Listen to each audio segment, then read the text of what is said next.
My sinuses are fucked up this week.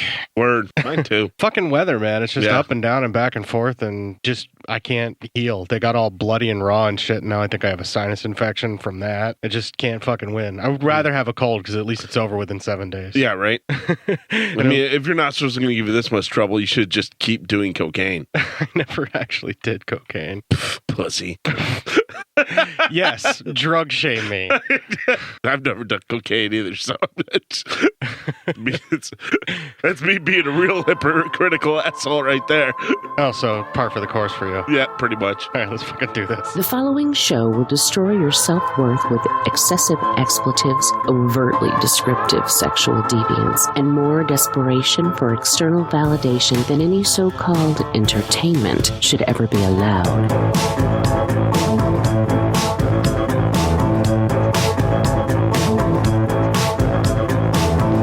Two talentless losers who are about as insightful and provocative as a comatose jellyfish. CinePsyOPs. A tendency to deprave and corrupt those whose minds are open to such immoral influences, and to whose hands a publication of this sort may fall. So if someone of a dirty bird gets hold of your stuff, and it makes them a dirtier bird, then it's labeled obscene.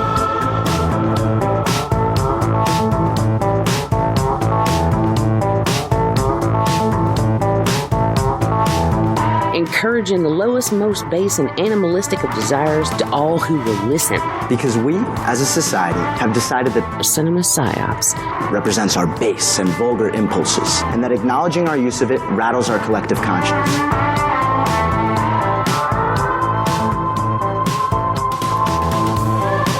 I was trying my best to make a positive impact in the lives of others, but secretly I was involved in a relationship that was taking over my life. CinePsyOPs. It was leaving me wounded and depressed, unable to even manage the relationships that mattered to me. Auditory vermin infesting every aspect of the human condition, spreading their filth and foul disease. The Black Plague of podcasting. CinePsyOPs with Cort and Matt.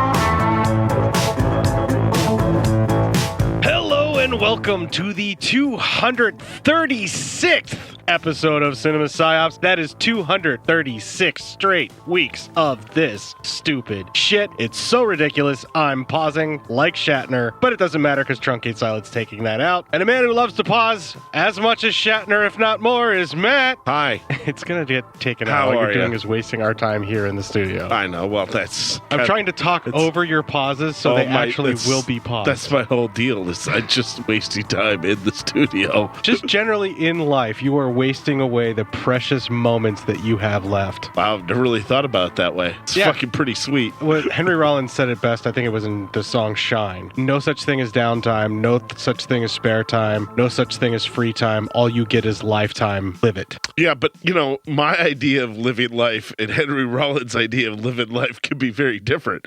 Well, according to Henry Rollins, you're not living at all. Henry Rollins' idea of downtime could be my idea of uptime, if you know what I mean.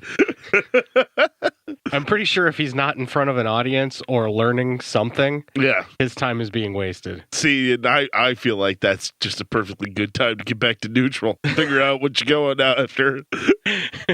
So basically what you're saying I'm is not mocking you've Henry given Rollins up. For living No, his life. you've given up. That's what it is. You've just given up. You are just holding pace with the pace car until you no longer run. Yeah, you kinda. Yeah, that's a pretty good way of putting it. During the Daytona 500, why don't you? Nice. Well, welcome to, midlife crisis, man. Yeah, right. It's kind of sad thinking this is my midlife, but really, I don't see. I have to be past midlife because there's no way I'm making past 75. Well, I mean, you may not. You don't know. You did smoke a lot. Yeah. When I was like at my heaviest and heartburn made me think I was having a heart attack, there were plenty of nights when I was falling asleep going, fuck it, come sweet death, it's worth it. Dude, I have those like nightly. Yeah. Yeah. There's plenty of nights where I've literally like, if this this is it, then fuck it. I'm doing it in my sleep. I don't care. Where I get like heartburn like right before bed, but you get that worry that this is it. This is the heart attack that you're just going to go to sleep you on. Start grabbing your chest going, Elizabeth. Yeah, right. It's coming for me. You're like, well, if this is it, then, I guess I'm just going to shit the bed. That's how the people remember me. As you lived in life, how you will live in death. You live on in death. That's what everybody remembers you for, is the guy who shits the bed. Yes. Coincidentally, you're never sleeping in this house again. Listen, I don't know how many apology notes you want from me, but I sent enough, all right? It would start if you would pay me the money that you owe me and to get those things replaced. No, I can't, all right? That's just where I draw the line. An apology not accepted. You fed me enchiladas. You knew what was going to happen. I don't remember that being the case. I believe you're looking in the mirror saying you fed me enchiladas. I did feed myself enchiladas that come over to your house. Oh, Jesus Christ. That's yet another chair that's going to be destroyed. I'm so sorry I trusted a fart one time. All right? One time I trusted a fart. At least that was at work. Yeah. Oh, Jesus, what a callback. All right, so this week we are talking 2 different adult films that were shot by Herschell Gordon Lewis. Okay. Written and directed by Herschell Gordon Lewis, and they are the kind of quality you can expect from Herschell Gordon Lewis. One is a softcore, like, actual story, and the other one is almost a white coat, kind of. Yeah, in a sense. It's more of a documentary, but it kind of goes white coat on you a little bit. It's a little bit of the white coat sort of, sex hygiene type film. But it also has a very heavy influence of the quote-unquote Guna Guna film. Okay. Which is, the foreign country, this is their culture, like an anthropological study. Yeah. But it kind of sheds both of those things by just being openly racist. Yeah, I mean, coming right out and trying to say, it's called Black Love is the film that we're Black doing this Love, week. but, yeah. I mean, Holy fuck. Apparently, foreplay is only important in Black Love, by the way, according to this film. There's a lot of things that they talk about what's important in really Black bad. Love compared By the way, I never refer to it as any other like color of love. I just say love because they said black a lot. Yeah, I'm a little nervous about what you pulled out for clips because everything that the movie is racist from beginning to end. Yeah, including the title. Like the whole time I watch it, I'm like, well, this should be empowering. And midway through it, I'm like, this is not empowering at all. This is horrific. I knew it was racist as fuck from the get-go. We're gonna have to talk about it first, obviously. Yeah. Because we got to get that out of the way. Because the Ecstasies of Women, even though it's not that great, and there's still some very lovely ladies in it, it's pretty typical of a Herschell Gordon Lewis film in that there are no other takes. It doesn't matter how much you fuck up. Whatever we got on film that day is what's being put in the movie. To give you an idea, I think Black Love got about a total of 6 to 7 pages of notes. Okay. Where the Ecstasies of Women got 2 to 3 pages of actual notes. To let you know which one I was like, well, one can be talked about a lot. The other one's just kind of okay. Ecstasies of Women's the fluffer. But it's not going to go first. It's what's going to keep us going to the end of the night. It's Ecstasies of Women because we're going to have to dive into Black Love first. Yeah, but I really feel like following these 2 films up after talking about that sexploitation, and this is the era that these 2 films take place in. Ecstasies of Women was shot in 1969 or released in 1969, and Black Love was released in 1971. And this is really the era when David Friedman had actually said in that sexploitation, this is where the fun stopped. Yeah. And if these 2 films are any indication, I can see where a sexploitation filmmaker would feel like this is where the fun stopped. The fun's over. Because they don't get to do any more fun and inventive and wacky ways. It's just filming people fucking on screen. Yeah. And these 2 films fit really well with the thing that everybody thinks of as porn as bad acting, bad script, and just people fucking on film. Yeah, and Ecstasies of Women is softcore porn, too. Yeah, well, let's we'll wait on that, but I'm just saying, it's just softcore. It's not even hardcore, so... Well, okay, so we also, actually, this week, we'll have more music befitting of. Oh, wow. I grabbed more, 70s porn music for this week's show. Well, thank God. Yeah, and I'm really wanting to get into that. Yeah. Not the You want to get into 70s porn? I don't want to get into the music. I want to get into 70s porn. Most people with time travel are like, oh, I'll kill Hitler. I'll go back in time. I'll do all this stuff. Me, I'm going back and I'm getting into 70s porn. I want to get into some of that 70s porn and see if I can write it right into the early 80s porn. These meme lords that are in our group, these fucking insane meme creation that has just popped up because they know we record tonight. I can only imagine what they're going to do with the phrase, I want to get into 70s porn. something's gonna happen. By the way, I'm trying to watch myself on Black Love because the clip worthiness of this movie is insane. Oh, the trailer alone is racist as fuck, but Yeah. it doesn't come right out. It just kind of heavily implies. It's just heavily implied racism. It's just like when we dealt with Song of the South, basically. Oh God, Only with porn. Yeah, I mean, So it's exactly like Song of the South. All right, let's just take the break. We're going to play the Legion Patreon ad here. We're going to have a little bit of music befitting of both Ecstasies of Women and Black Love. And when we come back, we will have the trailer for Black Love. This'll keep it quiet. Oh, hi there. I didn't see you. You caught me cutting a new show. I'm Bo Ransdell, and I'm one of the many creators you can find on Legion Podcasts. I said quiet! My fellow podcasters and I work hard to bring you the best in horror podcasting, but that comes at a cost. Wouldst thou like to live deliciously? Not that, but also yes.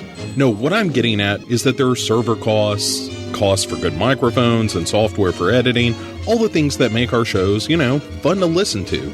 And you can help. If you're enjoying the shows on legionpodcasts.com or in the Legion Network available on iTunes and Stitcher, just about anywhere you can download a podcast, really, you can help us out and get a little something for your trouble at patreon.com/Legion Podcasts. For just $2 a month, you get a pair of movie commentaries exclusive to Patreon, and for $5, you can also join us for a monthly screening of a movie. All of that available on patreon.com/Legion Podcasts. We appreciate it, and thank you for listening. Now, back to the cutting room.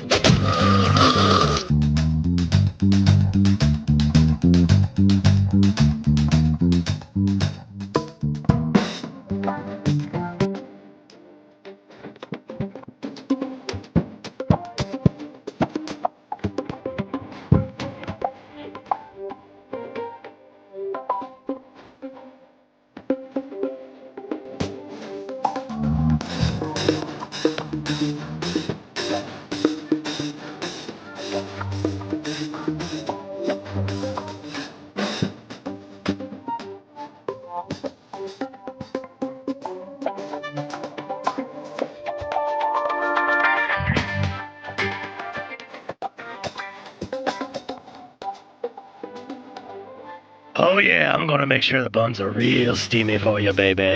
I just keep thinking it's going to switch right into the NWO theme song from WCW. That will absolutely not happen because there is nothing more of a boner killer than the NWO. Wow, damn. It's true. Some serious shit some shade on the NWO there, man. It was a stupid idea. It was basically a gang of thugs that just beat up on everybody to keep all of the belts. Yeah. And it ruined WCW. It was really, so fucking lame. It's because they ran it too long. It was really hot, and then if you just would have had Goldberg squash it not at a free show, but at their main pay-per-view, you build that up, and then NWO just kind of goes away, and you figure out new stories, it's fine. But they brought it right back. Yeah, and then the Crow kept coming and avenging. I'm sorry, Sting. It was, the Crow, yeah. And by the way, the NWO idea was just a stolen idea from New Japan Pro Wrestling, who had done it earlier that year. I'm not surprised at all. Yeah. You know what else has a bunch of stolen ideas, Matt? Oh, God. I'm afraid to ask. This fucking trailer. And it's racist as fuck. So they stole it from the KKK? Kind of. Black Love is not an erotic sex film. It is rather a study of an important aspect of the black experience, the act of making love, of two people physically and psychologically fulfilling basic human needs and desires. To a significant extent, Black Love is different from any other form of lovemaking because of the physiological, sociological, and psychological differences among black people. Some of these differences are real, others are imagined, and some are based on myth, ignorance, and fantasy. This is not a film about professional actors and actresses, nor does it involve professional sex performers. We have gone into the black communities to interview and photograph a wide variety of ordinary black people, primarily married couples, who were willing to participate in this scientific experiment. While we realize there may be some aesthetic appreciation in watching demonstrations of black people making love on the screen, it is our purpose and our hope that the real contribution this film will make will be that the awareness and appreciation of the differences will lead to a mature, intelligent approach to lovemaking. and to a long, happy, more fulfilling marriage. And if you could see anything that was going on in that trailer, you would probably be really excited about all the free porn that you just witnessed in the trailer. Right, I'm sure. And, you could probably skip the first clip now I have mine, because that was pretty much the trailer. Oh, yeah, I was figuring, but that's usually what happens. I mean, I was like watching the trailer and I'm like, oh, so that's why all that was included at the beginning. Yeah. This is, 74 minutes max? Yeah. Maybe 75. And like most of that is padding. Yeah. Yeah. I mean, so, yeah. Okay. So, I mean, we had to listen to it a couple of times to do the reviews for the show, so we might as well play it for the audience again. All right. Well, okay. So, Black Love, and we open up with our first clip. Black Love is not an erotic sex film. It is rather a study of an important aspect of the black experience, the act of making love, of two people physically and psychologically fulfilling basic human needs and desires. To a significant extent, Black Love is different from any other form of lovemaking because of the physiological, sociological, and psychological differences among black people. Some of these differences are real, others are imagined, and some are based on myth, ignorance, and fantasy. This is not a film about professional actors and actresses, nor does it involve professional sex performers. We have gone into the black communities to interview and photograph a wide variety of ordinary black people, primarily married couples, who were willing to participate in this scientific experiment. While we realize there may be some aesthetic appreciation in watching demonstrations of black people making love on the screen, it is our purpose and our hope that the real contribution this film will make will be that the awareness and appreciation of the differences will lead to a mature, intelligent approach to lovemaking and to a long, happy, more fulfilling marriage. And then we get a little pop-up right after all that stating, after viewing this film, it should be obvious that differences between people are those of apparel more than of their bodies, especially in light of this examination of normal human sexual behavior. Is that them trying to say we're not that racist, even though this movie is very racist? That is pretty much this movie's equivalent of saying, I've got a lot of black friends. That's what this movie's saying. Clip? Probably. I don't. It's gonna be great though. I don't know. I mean, I know of like one that you have. Yeah. Is that a lot? I mean, I guess for a guy from fucking Wisconsin, that might be. Yeah, well, or who grew up then in Nebraska after that. So yeah. Well, that's like almost too many for somebody who grew up in Nebraska. Oh man. So anyway, so now we're gonna get down to watch some regular peeps do some porn. So none of that actually happened. There were no regular peeps nor porn. Yeah, no. No, there was hardcore penetration, but mostly you just watched taint and ass as balls wiggled in and out. Yeah. That was this whole film. Clip. Well, women starfished and dudes just like laid on top of them humping away.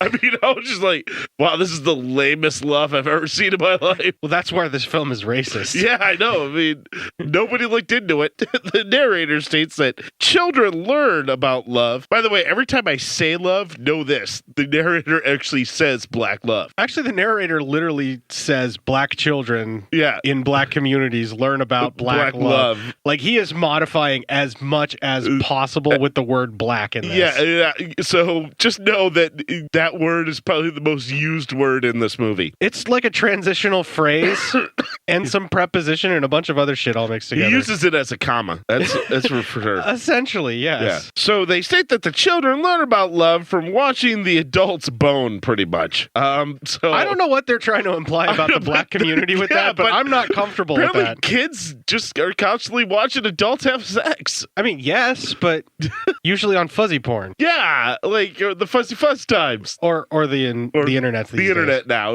these days. But yeah, all you have to do is click a button that says I'm 18, even if you're not. Never in person. I mean, not usually. One would hope not. Yeah. And usually if a kid walks in on the parents fucking, that ends the fucking. They're not going to stay there watching. Like, how high are these folks? This movie has it that kids will actually walk in, see their parents having sex and stay there to watch. And I'm here to argue that would never fucking happen. One, it's traumatizing. Yeah. Yeah. And 2, it's traumatizing. I mean, you don't want to see that. You're going to do an about face and walk away. Unless your parents are like super fucking hot, and then maybe you'll watch. Maybe you'll watch one time. Is that anything like the David Tell joke where he says, I also think if your cousin's super hot, you should be able to fuck one time. Clip. Not that I disagree with that assessment. I'm just saying. So anyway, we see a couple doing some heavy petting in a car. That's one way to put it. In this kids playing on on a playground. And when I say kid, this motherfucker's at least 30. But he's playing on a playground, so he's a kid. This movie would probably have you believe that black people age differently than other Probably, races. yeah. As he's on the playground, he's going through, and the car couple start fucking, and the kid watches. It actually leads to our next clip. This young black boy accidentally comes upon a couple making love on the front seat of a car in a deserted parking lot. At first, he is shocked and surprised, but then he feels something captivating about observing the black couple making love. He sees the slow, rhythmic, almost fluid motion of the black man's body, the muscular contractions of his buttocks, and the strength of his legs as he penetrates and contracts his penis in the black woman's vagina. He sees the vaginal opening of a woman, looking like some giant hollow chamber, as it opens and closes in response to the entry and exit of the man's penis in one continuous motion. The sight of a black couple making love and the obvious satisfaction each partner gives to the other fills the boy's mind with visions of his own manhood and black love. One of the most common ways in which black children learn about sex is through the inadvertent actions of their parents. This little girl gets up in the middle of the night to go to the bathroom in her home. As she is returning to her bedroom, she hears a noise from her parents' bedroom. She peeps into the bedroom to see what caused the noise and discovers her mother and father busy making love. She is surprised and curious and stays to watch her parents make love. When mature, intelligent people who know, respect, and care for each other make love, as in the case of this black married couple, it becomes more than just a sex act. It is an occasion in which a man and a woman strive to give physical and psychological satisfaction to each other. Under such circumstances, personal inhibitions are often dispelled, and subtle, intimate gestures of affection and satisfaction are exchanged between the sex partners. This married man employs a wide variety of different techniques, using slow, rhythmic actions of his body, prolonging the sex act, prolonging the sensation of fulfillment and satisfaction to his wife. Black love for a married couple becomes for them an exercise in freedom, a dispelling of social inhibition, and a putting aside all the troubles and cares of the world. It is a flight from the limitations of the real world, and an ecstasy to regions of exploration and fulfillment limited only by their imagination. Just listening back to it, I'm having a vision of the sex that they were showing in the car. Yeah. And it's just him laying on top of her while she lays there pretending to be dead. And by the way, that's the same sex they have in the bedroom scene where the little girl watches her parents bone. It's almost the same couple every time, and then the parents that are boning in there is actually the same scene that's played later on. Yeah. It's just like an outtake of that they just reused at the beginning of the film to pad out the film with more sex. Uh-huh. And every single shot of the penetrative sex that they show is literally just like a huge shot of taint. Yeah. And then balls flapping up and down as you sort of see a penis going sort of in and out of a vagina. Yeah. And like that's it. It's like a tight close-up of balls and ass. Yeah. Which is like the least attractive area that you should be filming during sex. It is not the camera point we want. Unfortunately, in the earlier days of pornography, it's the camera angle you get a lot of. Yeah. Unfortunately, it's something that they felt that it was needed. Can we talk about a few rumors and myths about the black love experience that got questioned in the first couple of frames of the movie? Please, go ahead. Yeah. Dr. Ruth, you have the floor. Apparently, the dude at the beginning of the film is not as hung as was portrayed in discussions of racist myths. Yeah, no, No, yeah, that's I mean, I'm not saying that he was small. I'm just saying he was more chode-like. That's an average size dick over there. Yeah, but it seemed a little below average with a giant set of balls that were flapping around on camera. I mean, he might have been pushing rope at that point because... Yeah, I mean, it's early days of porn. There's a lot of rope pushing, and it seemed like the first guy was pushing rope, and then the guy in the car on the insert shots of the actual insertion, that looked like rope pushing too. Yeah, yeah. I'm just really glad that pornography has come a long way. Yeah, pornography, I mean, I'm not so, it's good that it's evolving because, or else this is going to be what kids had to work with even nowadays. It's not hard to understand why people would be terrified of sex watching these two films in the earliest days.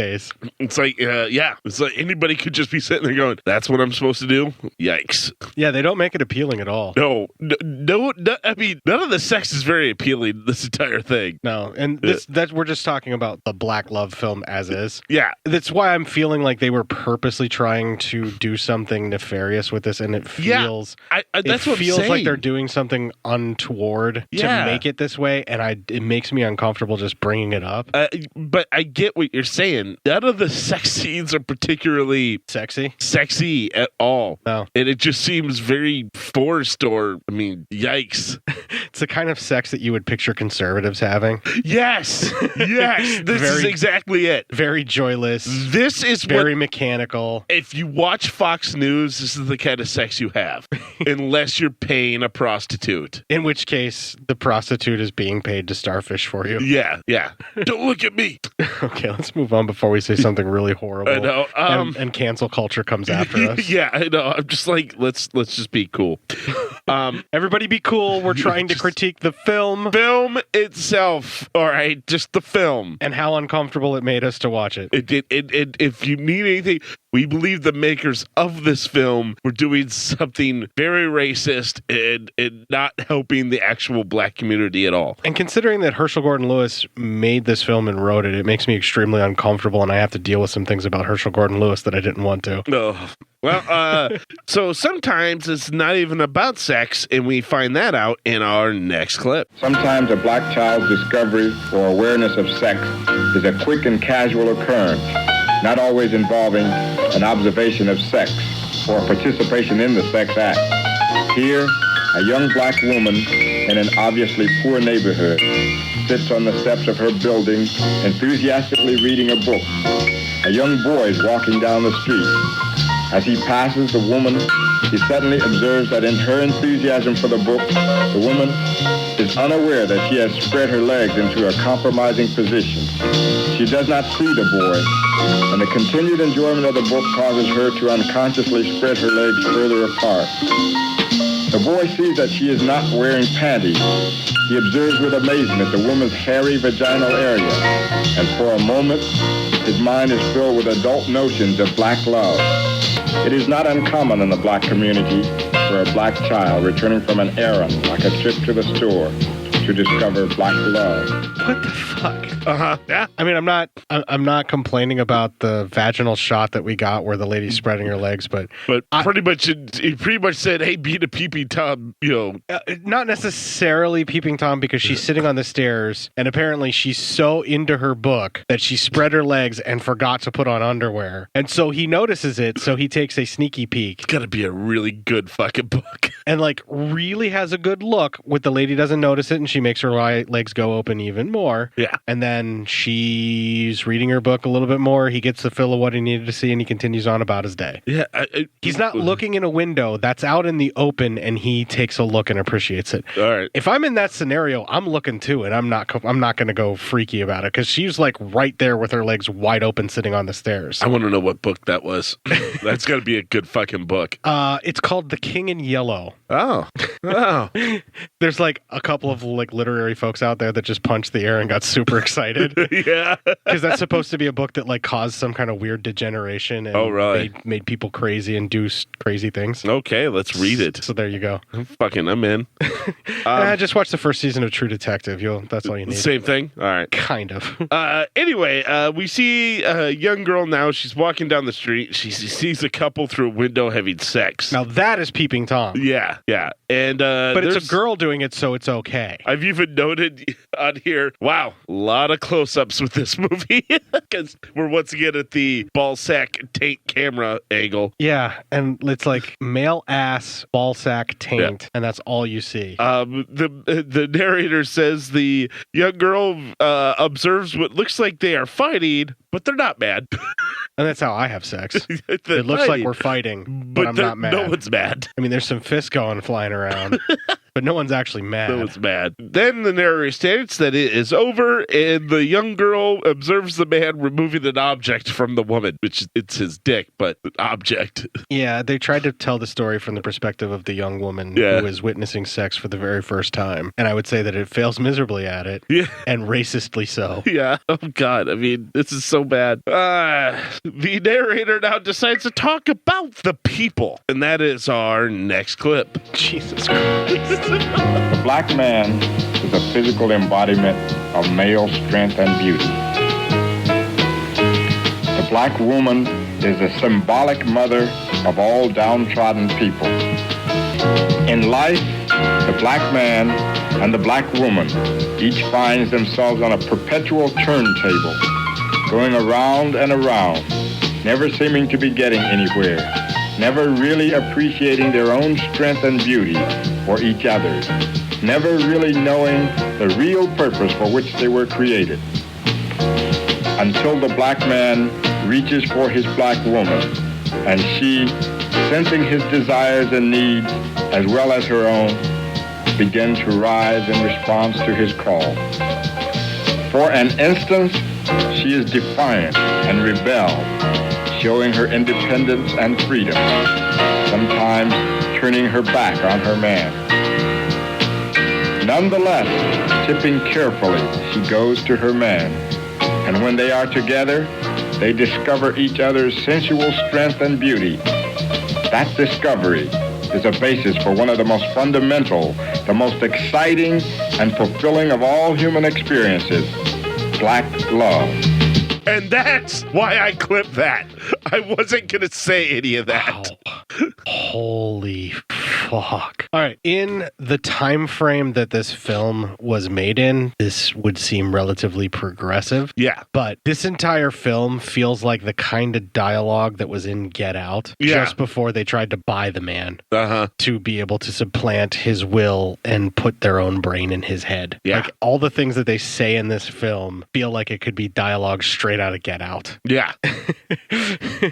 Yep. I'm extremely uncomfortable, and I just want you to know that I would have voted for Obama for a third term. Yes. Cinema Psyops, a progressive show. We're very progressive. For morons.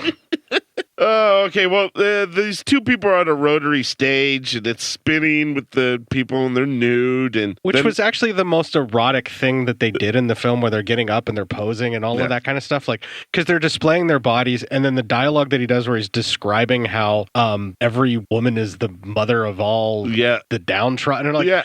All this stuff that he's saying, like, I'm like, just shut the fuck up and, like, show me this neat little footage of them on turntables, man. This is cool. I did not need the dialogue here.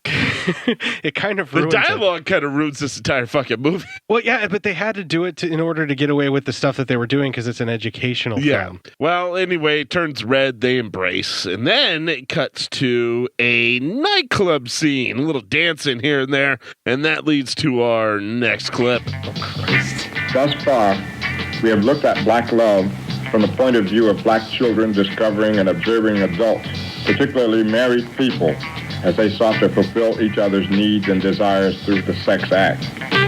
Those observations showed single couples in a variety of isolated situations and circumstances. In this part of the study, black couples are observed in a small group, social, and recreational environment. Observe the dancers, we see significant and comparative physiological differences in the appearances of the black couples of the group. They are all sizes. Some are tall, some are short, some are muscular, while others are fat or thick-bodied. Others are slender and have small features. They have varying shades and textures of skin color, ranging from extremely fair to extremely dark. They have widely different grades of hair, and they wear their hair in styles ranging from short trims and natural to to straighten or processed hair. They have widely varying taste in clothes, ranging from conventional business-type suits to colorful mod fashions of mini skirts and knee-high plastic boots. We have pointed out these physiological differences found in the black couples in this comparatively small gathering to attempt to dispel the misinformation, myths, fantasies, and notions that suggest all black people are alike. These couples consented to participate in this study to show not only that there are physiological differences among black people, but also to show that there are sociological and psychological differences as well, and that those differences make black love different and distinct.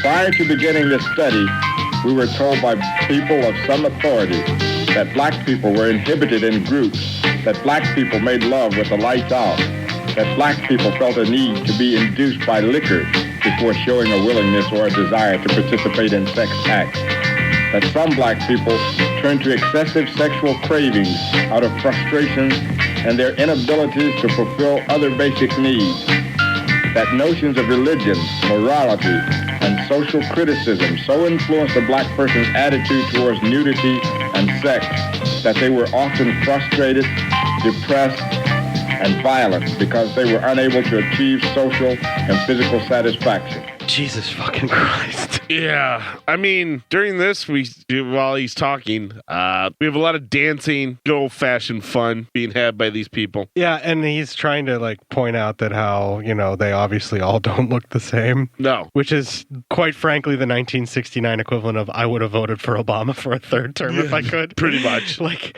he's trying to show like how progressive he is by saying, you see, that's a racial stereotype. He's also saying he has black friends. That's how he's putting it. Kind of. This is so fucked up. It's really bad.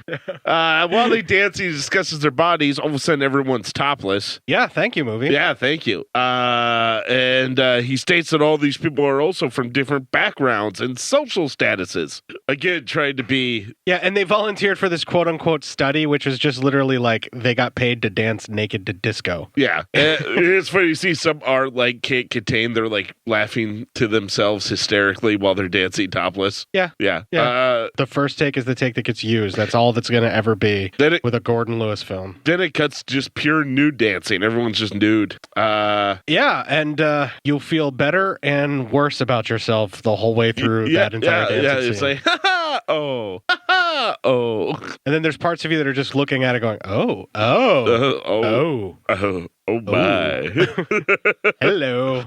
The narrator wants us to get into seduction, and that is our next clip. In this sequence of the study, we look at the actions and reactions of a young couple as the man tries to entice his partner into making love with him.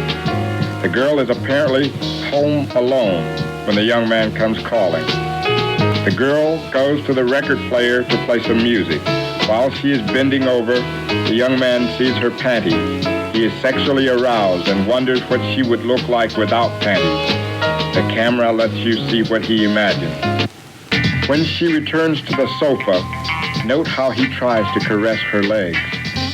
As they dance, still aroused, the young man imagines the girl with no clothes on. Again, the camera lets you see what he imagines. As they are dancing, the young man's imagination lingers on the youthful, curvaceous body of the young girl. His mind runs the gamut of her body.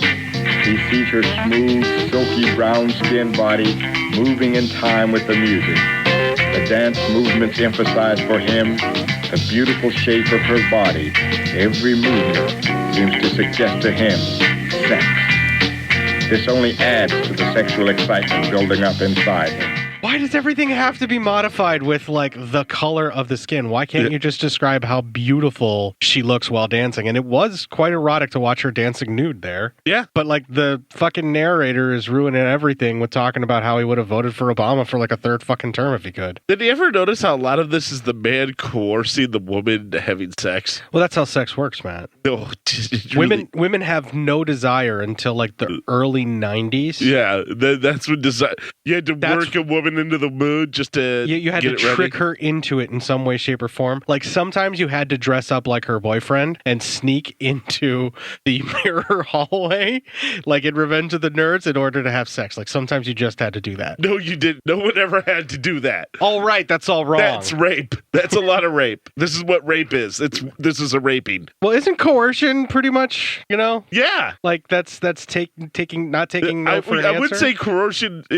Coercion is it's a type of sexual assault. I don't know if it's rape. There's a difference. Rape is rape. But There's a difference from saying "come on" and "get naked." yeah. There's a huge difference. And I guess maybe he's not so much talking about coercion because it's not like this guy's like saying like it's not like they are saying that this person should have sex with them or else. That's mainly coercion. This mainly is threat, but he's rubbing her legs and he's doing things that he knows will get her in the mood. So I guess it's seduction. Although I just don't know. I think the word seduction has been bastardized a lot. I don't know what it means anymore. But usually seducing someone is to coerce them by turning them on to the point where they can't say no anymore. Not taking no for an answer to the point until they finally say yes. That's how I've always looked at seduction. There you go. And that's just when someone says that they have been seduced or that they have seduced someone. That's how I pictured it, is that they basically coaxed them into it in some way, shape, or form. Is that ethical? No. Okay. And that is sexual assault as far as I'm concerned as well. Yeah. Like there's a certain line when you know you need to stop. Yeah. Because there are certain people that will play the, I don't know,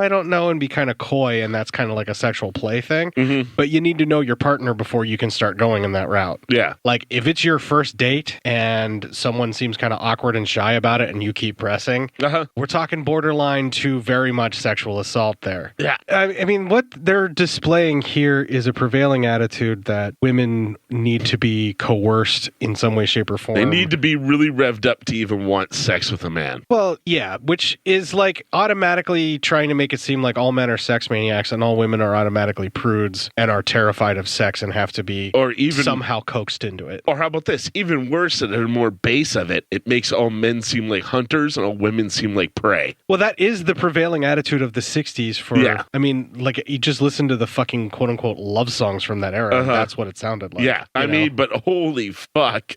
Yeah, it's a little fucked to think of it that way. Yeah. I don't understand why people think that morals and things were better back then. They weren't. It's just, I don't know. It's just people get to do more fucked up shit and not get in trouble for it or called out for it. Well, I mean, that's why they were the good old days. Yeah, and what's so hard about having a fucking dialogue and knowing what boundaries are there and what aren't, and knowing ahead of time whether or not you can shove your whole fist down somebody's throat? I don't know. I don't know. You think those discussions might heighten up leading up to the moment, You said a lot of messed up stuff. Well, it was all things I was actually into. Everything? Yeah. Yeah. You said talk dirty to you. I don't know. Yeah, so she went through all that. We kind of went through all what just happened there. So then they finally get down to it. They start fucking, and before they start fucking, the narrator goes, "Look, he's even being helpful and unzipping her dress." Like, yeah, helpful to himself. Like, he's not really helping her at all. Yes, I don't know. Yeah. Anyway, while they're boning, mom shows up, so it's time for him to go. So see ya. She doesn't really get all that upset. Like, no. And the daughter, quote unquote daughter, is just sitting there laughing. She's laughing time. Yeah. I mean, I don't know. I don't know what we're supposed to be watching. He's supposed to grab his pants and run, but the guy just kind of sits up and then like tries to grab clothes and then just walks calmly off screen. Well, he probably would sit there thinking, is he going to get to turn this into a three-way? Or I mean, that's kind of the magic thing right there. This is porn, right? An incestuous three-way where you're the meat in the fucking incest sandwich. Dude, that's living the dream. Dude, you're living 30 years too early. 30 years later, man, and you're in that same position, it's turned into a three-way. They try to make it less creepy because it's always a stepmom that walks in and says, "Hey, you're doing that wrong. Yeah. Let me show you how to use that loofah." Let me... I'm just saying, that's usually the dialogue that I've heard. The daughter usually goes, "Oh, I didn't know. I was raised with brothers." That just opened up a whole other can of incest. We're not going there. We're not going into it. So things are going to get a little bit, quote unquote, creepy a little bit more so than usual. And that's our next clip. Oh boy. In that second section of the study, we looked at the physiological, sociological, and psychological differences of black couples in a group. We compared these differences with information we had been given before the study was undertaken. We found that the actions, attitudes, and general cooperation of the members of our study group largely disproved the information we received. Now, we will observe mature black couples participating in lovemaking under different circumstances and in different settings. In this sequence, a black couple has just returned from a night out. In fact, the dance in the sequence just passed. The man has an obvious desire for sex, but the girl seems reluctant. He tries to wear down her resistance and arouse her sexually by continually kissing and caressing her. Manages with some subtlety to get his hand under her dress, caressing her hips. After a while, he appears to have succeeded somewhat in arousing her, setting off her panties in the casual manner in which he drops them to the floor, a manifestation of his sense of conquest of her resistance. They go into the bedroom and sit on the bed, both now fully participating in the kissing, fondling, and caressing. Our study of black love found that a great deal of emphasis is placed on foreplay. The conclusions, even among married couples, indicate that a period of foreplay is essential if the partners are to adequately be aroused to the point that they not only want to participate in the sex act, but that they want to help arouse and satisfy their sex partners. Attempts to try to engage in sex when one partner does not seem to want to or is not adequately aroused usually results in tension, frustration, anger, and bitterness in the aroused partner, and usually a period of alienation in the couple's relationship. Our couple here shows some important characteristics of our analysis of black love and respect of his partner's inhibitions. He gently leads her into the sex act. He caresses her breasts and her body as if he is examining some rare, delicate flower. This is black womanhood in all her glory. Oh, joy. Oh. Is that the scene where it's like the sex scene where it's just basically the lady's on top and she's just rubbing her cooch all over the guy's junk or something? First of all, he plays a lot with her hootenanny. There's a lot of hand action for her to get her in the mood. Yeah, but it's mostly like sort of rubbing around the outside like he doesn't even know what he's doing. Yeah, then he proceeds to get dressed and everything he's wearing was like netted. He would have had a netted shirt and netted underwear. They matched. That was kind of the style back then. Yeah. The undergarments that were netted like that. I've seen Bees McKeever, who is the prop diva for MST3K, like all of the years of MST3K. Yeah. She has a thing where she'll post like fashion that like at its worst online on her Facebook page. And one of the things that she posted was like Ben's long underwear fashion. Ugh. And they used to have like long john shirts that were netted like that and pants for men. Well, I mean, what was the point? I don't know, but that existed. Because that would keep you warm. Long johns are supposed to keep you warm. I don't know why you would wear underclothes like that are netted anyway and who found that erotic, but it was a thing. That's insanity. Yeah. It's a thing. It existed. It's fucking weird, man. So then it's funny. The narrator says that she gives this guy oral, but her idea of oral is she kisses his dick like twice. And apparently he's just ready to go after that. Yeah, but he talks about like the kissing and caressing and all of that. And like, I'm looking at that going, that's just a blue ball maker. Yeah. Like, what the fuck? I don't know what the hell that is, but that's one of those things where you're like, oh, no. What? She is literally giving like Sunday kisses to his dick. Yeah, she's kissing his dick like I give a kiss to the top of the head of my cats. Yeah, exact. It's just like she's giving grandma kisses to his dick. See, now that actually comes back around to being kind of erotic. And clip. I mean, that's what she just did. There you go, sweetie. Does that feel good for you? Here's a taffy. Enjoy it. Now make sure you don't get beyond the plastic on the couch. No, his dick is taffy. It kind of was. Oh, Christ. What the fuck is wrong with people? I don't know, but that's not how blowjobs work. No, that's not how. If you think that's how blowjobs work, you need to watch some other videos. I have a few recommendations for you. This is where she just gets on top, and the narrator states he still shows affection even though he hasn't entered her yet by caressing her body. So she's just like grinding on top of him, but he's not actually entered her yet. There's some kind of a technique that it's almost like the rubbing of the shaft with the clitoris together, where they go together. Well, I mean, it's like no clothes dry humping essentially is what they're doing there. And I still can't believe this guy isn't hard after that fantastic blowjob he was just giving of blood. I mean, she gave his dick butterfly kisses. That might actually work though. That might actually be kind of awesome. It didn't work for him. I don't know. She's literally just like blowing around the outside of it. Like it's a hot dish she's trying to cool She's off. going to give it some Eskimo kisses. She's going to rub her nose on it. Again, that might actually kind of work if you do it right. If she's got a strong nose, sure.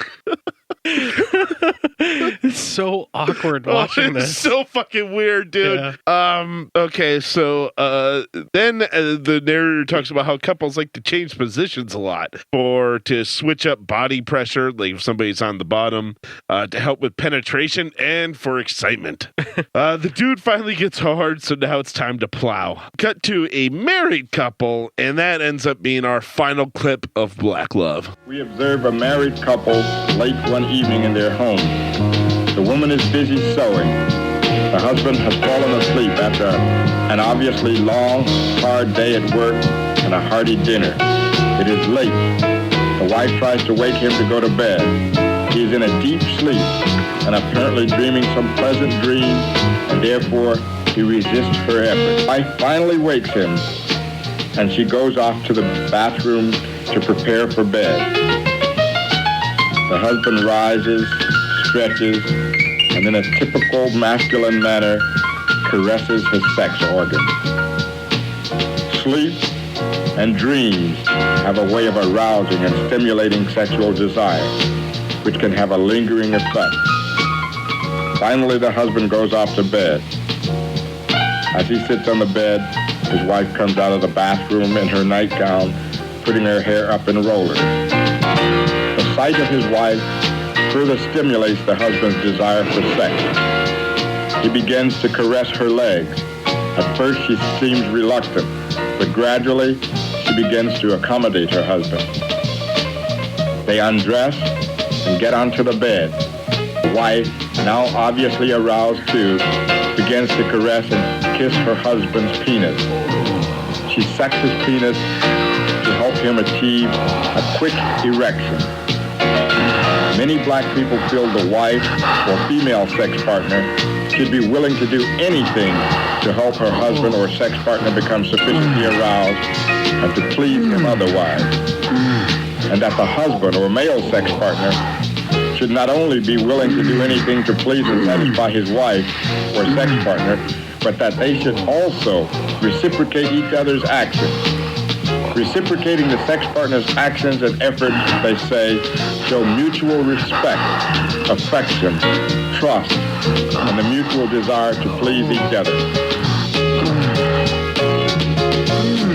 The refusal or reluctance to reciprocate, they say, causes doubt, mistrust, fear of overexposing one's sexual permissiveness, and frustration. The partners who demonstrate such inhibitions often find it difficult to get their sex partners to participate in any form of sexual activity after such an experience. These acts of oral copulation by sex partners are an important part of the foreplay which precedes the sex act. Oh, boy. So this is the scene with the bad blowjob. Let's talk about a few things. Number one, and first and foremost, it's masculine to grab your sex organ after you wake up from a nap. Masculinely, he caresses his sex organ. Okay. Yeah, I just thought that was fucking weird. But anyway, Usually, if you have like a morning wood thing that happens, yeah, like, I mean, you really adjust yourself. But man, he really put it the creepiest way possible. Well, you got to look at the time frame that this movie was shot in, when a man grabbing his crotch was just seen as a power move. Yeah, right. Yeah. Well, okay, let's get to the blowjob here. That's a lot of fucking teeth. That's like all teeth. That's and all no teeth. lips. No lips, all teeth. That looked like it fucking hurt a lot. Yeah. No, thank you. Ouch. Oh. It's like, is this the first time that this lady has ever put a cock in her mouth? I think so. It sure looks like it. Oh, my God. Yeah, that's a lot of teeth, and I'm sure it's dry as shit, too. Oh, yeah. Yeah, Oh. It was a lot of scraping back and forth. Oh, God. Ow. Yeah. Just watching it, I was like, oh, no, don't let her do that to you. Stop this now. Like a little teeth every now and then is okay. Yeah, that's not bad, but that was an excessive amount of teeth. Dude, that wasn't just a little bit. That was all teeth. That wasn't just a lot of teeth. It was all teeth all the time. It looked like she was trying to rip the outer layer of flesh off of his penis with her teeth. It's like you like do the sausage special at breakfast. Go on. I mean, she's just shoving them in her mouth. Yes, but with teeth and chewing on the way down. Oh yeah. I mean, we know with like what she would do with a Tootsie Pop. She would not lick that thing or suck on it. She would just bite right into it. She'd be at the center in a second. Yeah. Oh. Anyway, they state the narrator states that you can never underestimate foreplay, as a study of husbands was done, and the husbands all say foreplay is very important. Yeah. This is true. The dude then goes ahead and he dines at a taco stand, and then we get some 69 action, and she's still all teeth all the time, and I don't know where he's quite, I know he's trying to go for the clitoris, but he's not getting in there at his angle or at his pressure, so no one's getting anything out of this 69. It is literally worthless. It's just kind of sad and depressing, and it's like the Dead Kennedys wrote a song about it called Too Drunk to Fuck. I mean, it just looked horrific. That 69 might have been the worst looking sexual thing ever I put on film. Oh, I don't know. I've seen worse. Well, maybe. How about for that time frame? In this film, it's certainly the worst thing ever. If this was all you knew of oral sex was seeing this segment of the film, it would put you off oral sex for a while. If like, can you imagine if somebody's like somebody was like, they're going to learn how to give a blowjob, and then they watch that, and they go to practice on their partner, holy shit, what are you doing? Yeah, it's basically blowjobs by Chatterbox from fucking Hellraiser. Right? Oh, fuck, no. Yeah. That feel good? Don't worry, I'll make it so dry for you. We have such bad oral to give to you. That's basically what was happening. Yeah, pretty much. Then finally, somehow, this dude gets an erection, and it's time for a trip to Bone Town. Which significantly, her vagina has more teeth action than the rest of her. They actually do a position change into some cowgirl action. And now it's time. He bends her over from what we like to call doggy style, but he just calls dog fashion. The narrator literally called it dog fashion. He says it's more for a psychological turn on than a physical turn on. Bullshit. It puts you right on the fucking G-spot. This film literally knows nothing about sex, except for that, yes, you can have sex by sticking an erect penis into a vagina. Oh, you can? Yeah, that is sex. Awesome. All right. And apparently all blowjobs should be teethy. Clip. Seriously, though, whenever they did the whole like dog fashion thing, and he's like, it's more for psychological than anything. I'm like, no, I'm pretty sure that the ladies enjoy that a little bit more because it pushes right down on top of the G-spot. If you did like a survey of 100 women, I'm almost willing to bet 95% of it would come back that doggy's their favorite. Or reverse cowgirl, where they're in control of it. Yeah, it would be one of those two. Yeah. All right. Do we have 100 ladies? Let's do a survey of the one women that listen to this show. You let us know what's going on. We go back to some more uncomfortable oral. Or as I put it in my notes, now it's back to the most uncomfortable oral I have ever seen. And Chatterbox blowjob, man. After some more watching that, we roll credits on Black Love. Oh, thank fuck.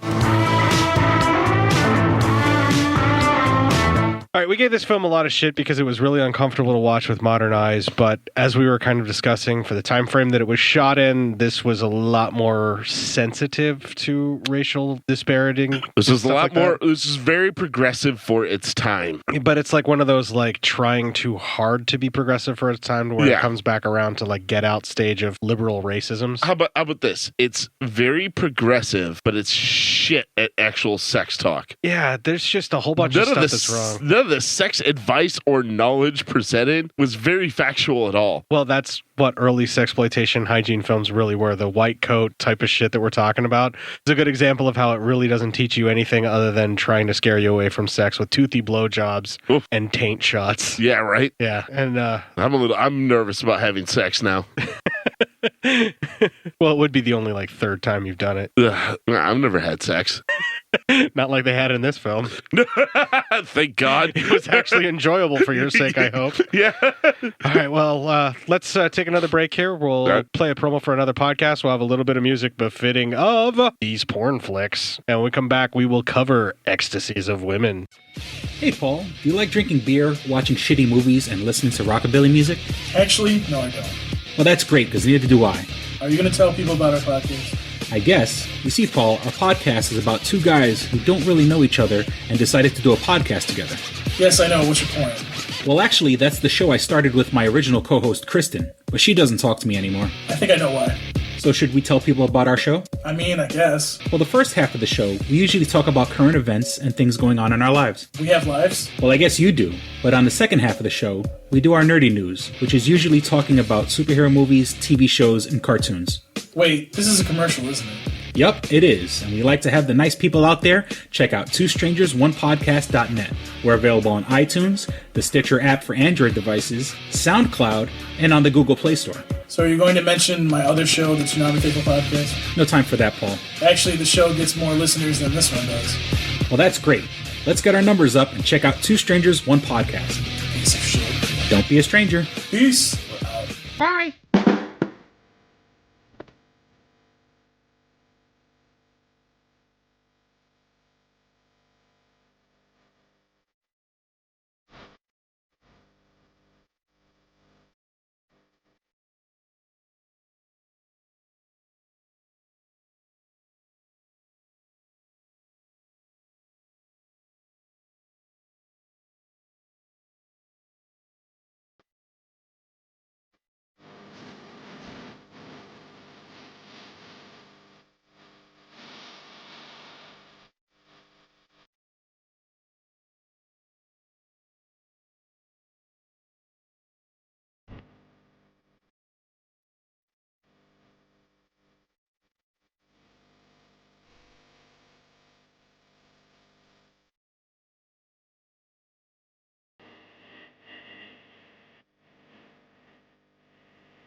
Oh boy, it's feeling a little bit more of the romance going on and all of that stuff. But, well, no more enjoying black love. We have to move on to white bread drunk assholes being boring. Wait, we were enjoying that?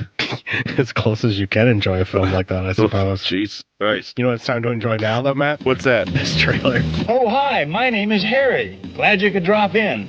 This is, Sandy. Oh, yeah, Sandy. That's it, Sandy. Excuse me a minute, will you, folks?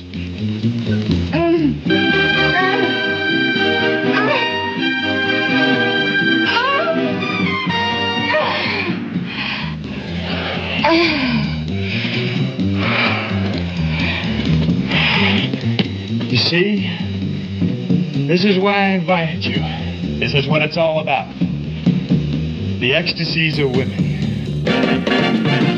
If you're an admirer of women, the way I am, you know that every woman's body is loaded, crammed, bursting with passion.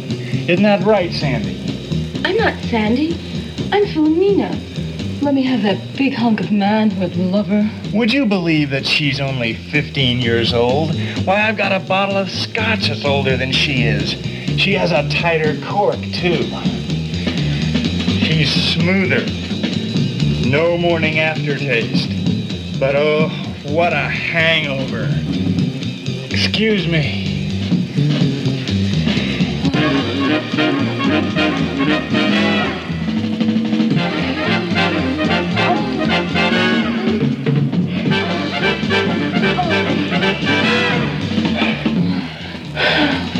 Girls like Philomena go off like alarm clocks. That's the wonderful thing about the ecstasies of women. Every girl is a new experience. It's like playing night baseball with a new team every night. Right, Philomena? It's a net, jerko. Shut up and keep hitting those home runs. But I'm pitching. And I'm catching. Let's have that knuckleball. When a professional lovemaker like Harry decides to get married, and the boys give him a stag party the night before, better keep away from those topless waitresses. They're dynamite.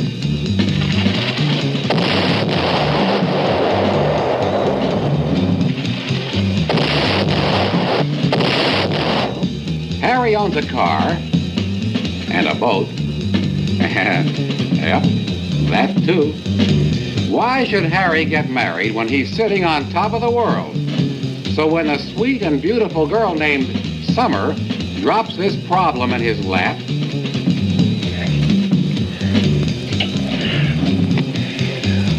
wow, it's a long, hot summer. The way I feel, it's suddenly last summer.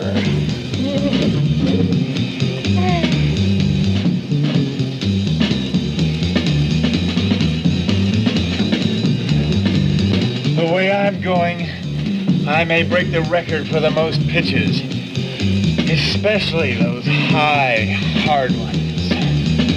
will Harry get married tomorrow? If he does, will he have enough left to walk down the aisle? And if he does, will the wedding night be a no-hit game? The ecstasies of women. See what you're missing and what you can do about it. Any red-blooded man will agree. Don't knock it if you haven't tried it. Nothing can beat the ecstasies of women. All right, this is a little more run-of-the-mill kind of Herschell Gordon Lewis type flick. Yeah. It feels a little less greasy, although it gets a little greasy in spots. It gets a little greasy, and this will be a fairly short review. Yeah, there's not a whole fuckload of stuff to talk about, so that's why I paired the two together. Well, we start with the ecstasies of women here. We're at the All-Star Topless Review, and we have some very nice topless dancing. Every woman in this place is topless, so... Thank you, movie. Thank you, movie. A topless waitress takes the order of our four dudes who are at a stag party, and that is our first clip. The doomed man and his executioners. Oh. Ready for another round? Listen, don't try to get us stoned, baby. Don't worry. When the time comes, we'll call. I got to walk down the aisle tomorrow, not roll like a bowling ball. I wouldn't get you stoned for anything in the world, darling. The thought of you falling asleep on your wedding night frightens me. Or does it? Doll, you say that like it might have happened to you once. Did it? Are you kidding? I gotta be kidding. Baby, what you ain't got, you don't need. I am very happy to see that you are still a connoisseur of female anatomy, because one of my favorite occupations happens to be drinking to the corpus delicious. Gentlemen, baby, here's to your bod. You're a dream. If you want me, just sigh. And she's got you guys sighing already. And look at those chicks swinging it. They must have ball bearings for bone joints. Yeah, well, you take a long, hard look, Harry, because after tomorrow, it's all going to be just memories. And have I got memories? Boy, when I think of the good old days, to think tomorrow ends it all. Has Trudy said anything about you giving up your job, going out on your own? Well, she's mentioned it, but she hadn't pushed it. I think she's going to push it like a steamroller. Because no woman is going to dig her husband walking through a lingerie shop. Come on. Well, you may be right, and I wouldn't be surprised. But it's my living, and I do pretty well at it. Face it, Harry, old boy. That love nest of a boat you got, and you on the road all the time?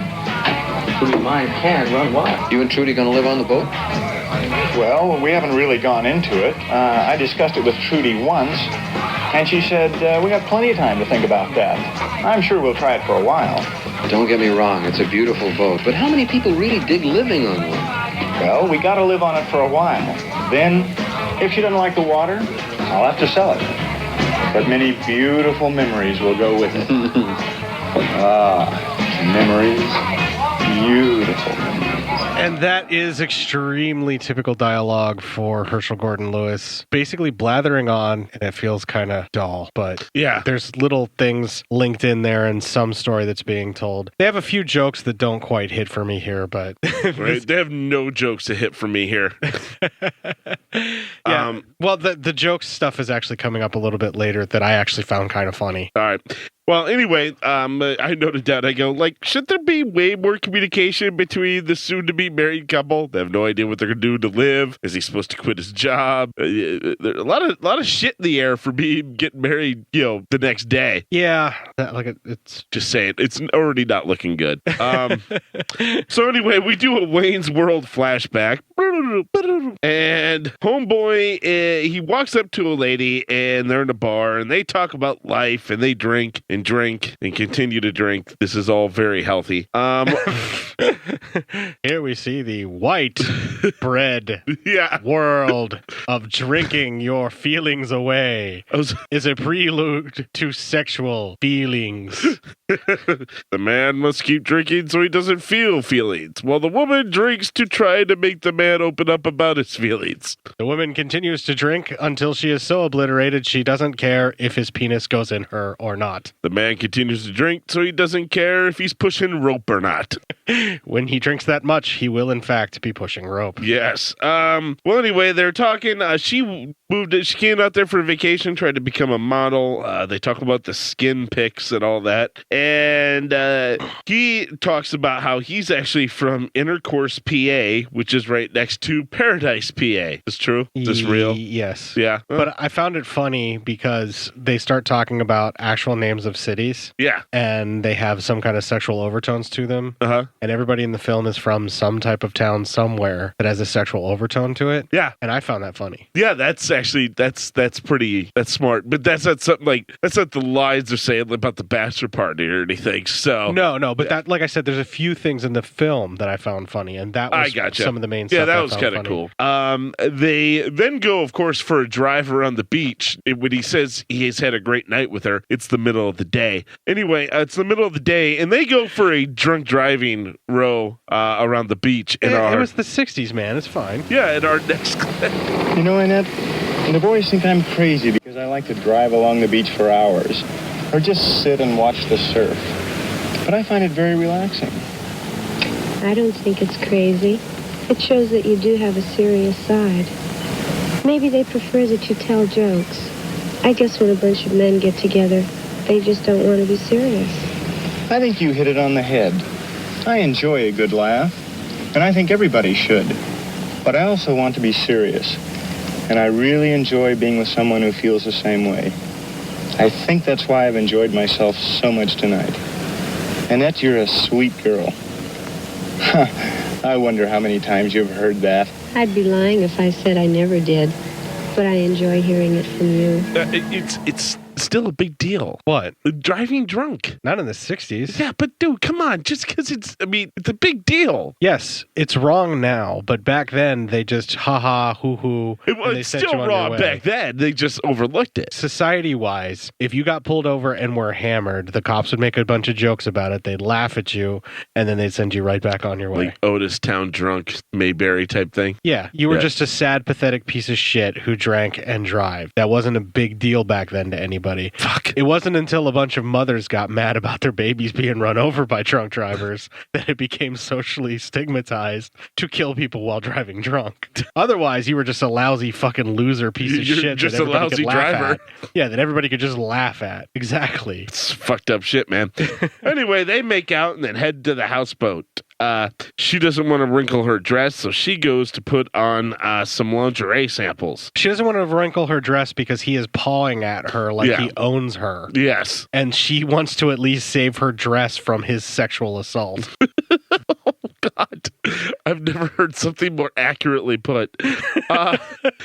Anyway, he strips down to his tidy whities, and she comes out in a nice little pink number. And I thought, wow, she's wearing some really white panties underneath that see-through pink chiffon stuff. Yeah. No, she's just that fucking pale in that area that her tan lines are. I mean, every woman in this film's pretty pale. No, like she's tanned as fuck, except for that section. Oh, yeah. Where her bikini bottoms were, which are super pale to the point where I thought that was white underwear.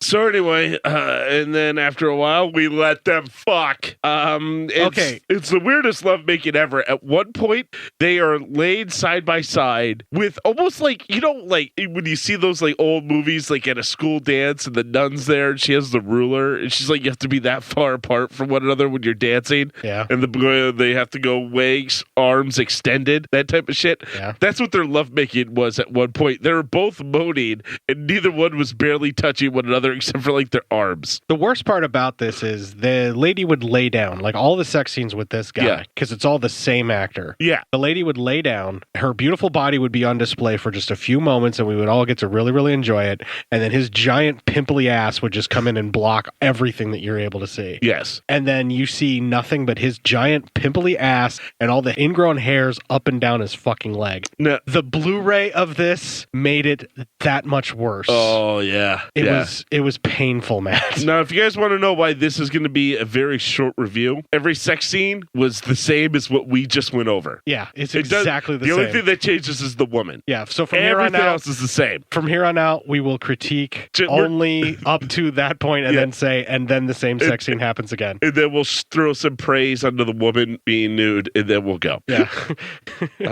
We could just wrap it up here then. Yeah, right? Jesus. Anyway, well, we're back to now the present time, and that's our next clip. Is a drink commonly served in Pakistan. I saw no reason why I couldn't have one here in Hollywood. You're a mental case. Hello? How are you? Huh? You know something? Trudy has got you on cloud 9. He's been 1,000,000 miles away. Not Trudy, Fred. Flowers. Annette Flowers. And a more beautiful flower have I never met in my life. All of a sudden he's a gardener. Boy, could that girl put out heat waves. Nothing wrong with that one's heat waves either. Oh, I'll drink to that. Yeah. Got her, baby. How are you? Hello, boy. Ooh, Ready for another depth bomb?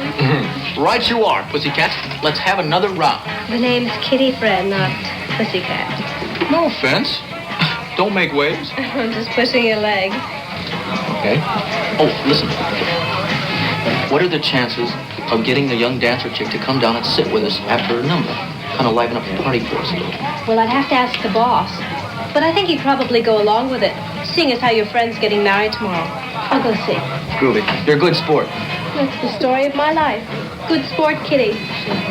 You haven't invited me. Hey, man.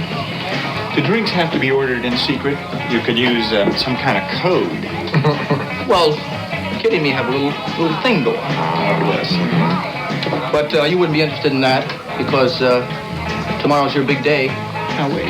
Right. And mine is every night.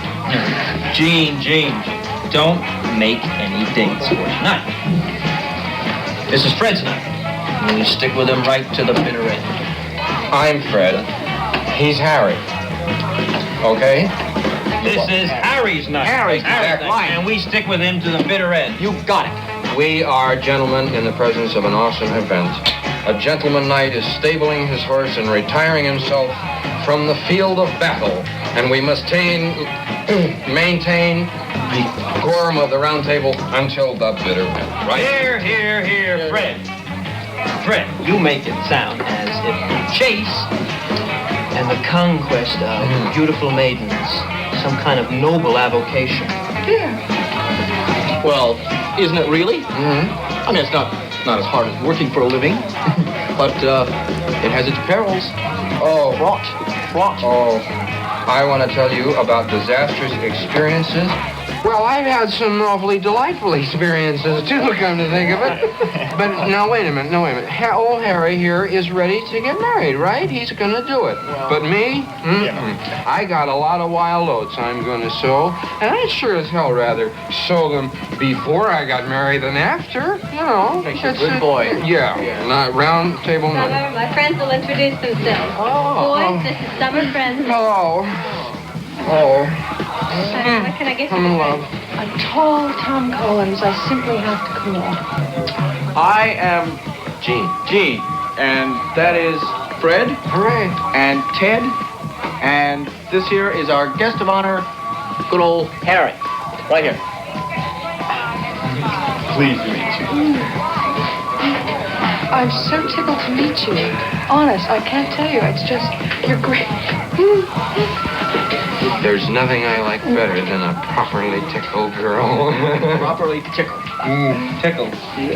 But that is a very strange name. It's unusual, right? How did you choose it? Silly, I didn't. My daddy did. You see, I have two sisters. One is named Autumn, the other is Winter. Frenzy is the family name. How wild. What happened to spring? Yes, was your daddy on a vacation? You're cute, Jim. Daddy never had a vacation. I have one brother, too. His name's Strange. I'll bet it is. Probably. What is his name? You're the most, that's it. Strange Frenzy. Strange Frenzy.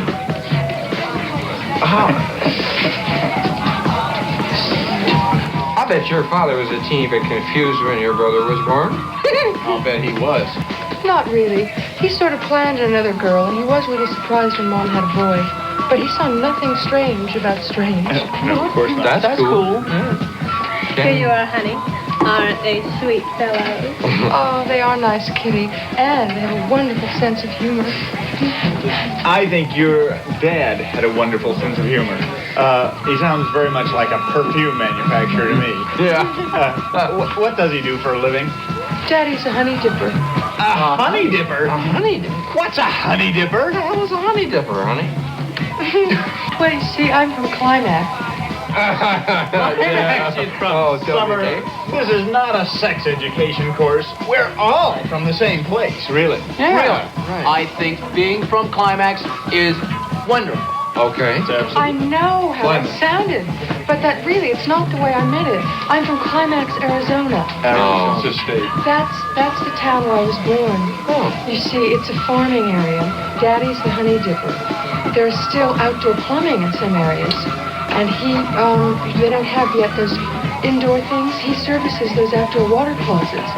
May I have a cigarette? Oh, yeah. Yes. Lost again, fellas. Thank you. This is one of the most wonderful experiences I've ever had in my life. I wouldn't trade it for anything. That's a nice compliment. You're sweet, Harry. You mean to tell me he's gonna trade all of this for no chance? Everybody to his own bag. Separate strokes for separate folks. All right.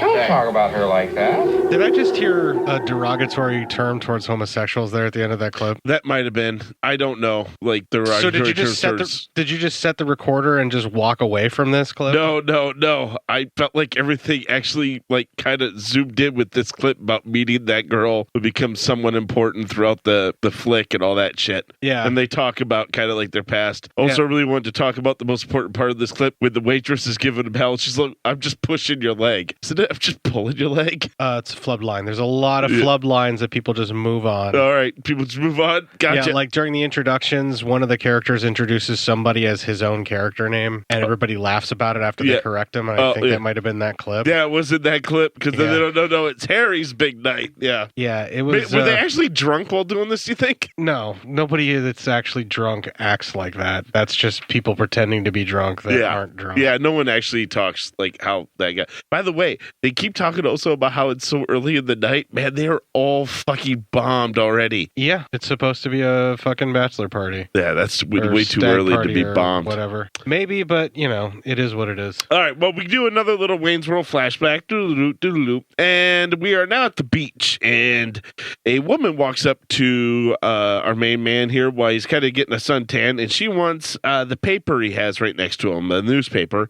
Oh, and also his dick. She was in Russ Meyer's Vixen. She played, I think her character's name was Janet. Janet King, I think. I kind of fell in love with her in Vixen, so that's why I recognized her. Well, they instantly go back to his place and let them fuck. In this case, she's the one that asked to take a shower first. Yeah. Because the other lady, he's like, you could go back, take a shower or whatever. And she just wanted, because she just wanted to, make sure that he didn't paw her dress to death while he was pawing her to death. This girl is the aggressor in this scenario. Yes. And she basically walks back there saying that she needs to take a shower because she was at the beach. Yeah. She showers and is back out with her hair dry within minutes. Yes. And he's once again on the bed in the tighty whities. Yep. And it's the same fucking sex scene we just described. Only, my God, this girl is so gorgeous. She is. She's the looker. Oh my God. This is not a lie. Yeah, and it's this scene when his ass pops up and it's the same fucking ingrown hairs and zit-covered ass in your face. Yeah. Blocking all that is beautiful that I got extremely upset at this movie. Yeah, we could have done maybe some girl on top action. Might have been better for everyone involved. Herschell Gordon Lewis doesn't have time to shoot stuff you want to see. He's too busy moving on to the next shot. And then as after done, she's leaving and he wants to know when he'll see her again. And she kind of is like, you're not. I'm leaving. And, we had our fun and now I'm gone. And she leaves. I imagine that that's pretty much how sex with this particular woman goes for everybody else. Yeah. They fall in love and she's just leaving them behind crying. Uh-huh. Yeah, she's a heartbreaker. Yeah. If only my heart could be broken like that. Just once. Cort be sitting there. I got used. I've been used. Did you just make an American Pie reference? Yes. At least it's not to the most rapey part of that whole entire movie. Which is that, the start or the end? Oh, wait. What was happening at the start? The entire film, dude. Oh, I gotcha. I thought, you mean, yeah, that whole entire, oof. Anyway, so we're back to the present, and they promise Summer that they won't leave as she has to go back home and dance some more. She leaves, and that leads to our next clip. Little Summer's right. Now, this chick's been throwing herself at you for 10 minutes like some kind of concubine. What do? You sit there like a smiling sphinx. Now, what do you got Trudy on your mind? What's bothering her? No, boys. It's not Trudy. Just say I got something on my mind. Well, that ain't trouble, baby. You're smiling. What's going on up there anyway? Well, I just been thinking about some of the most beautiful experiences of my life. Okay. And I got to say that tonight is really one of them. You guys are terrific. Of course. Well, thank you very much. But it really doesn't do us a hell of a lot of good, because we sit here pitching this lady like mad, and she drools all over him. Don't blame me. It's just my animal magnetism and Summer's frenzy. Oh, boy. Look, just make sure I'm around when that animal's magnetism is turned on. Okay. Oops. In order to celebrate the occasion, the management would like to buy you gentlemen this round of drinks. Tell me, that's twice. In all sincerity, is for real. Is she her name, really? For real? As far as we know, that's her name. Summer Frenzy. And from what I understand, it's appropriate. You can say she really is Summer Frenzy in more ways than one. The name is, then, appropriate. You get the point exactly. From what I understand, she is, wow. Wow. Well, okay. You may be right, Kitty, but I haven't seen any dynamite yet. Is she hiding it? Oh, she comes on slow. Wait till she's had a few drinks. The boss has a hard time slowing her down. She seems to think that this joint is her private bedroom. Well, tonight promises to be a good one. Right. Oh, yes. Drink to that if you I will. There you go. Here's to Summer Frenzy. Summer Frenzy. And all the other frenzies, wherever they might be. Wherever they may be. Skull and Nozdrovia and all that. See what I'm saying? Like, people who are drunk do not act like this. These are people who don't know how to act acting drunk. Yeah, exactly. Yeah, you're right. They never kind of make noises like that. Well, anyway, we go do another flashback, and my man's driving his car, and he pretty much gets carjacked by a very attractive young lady.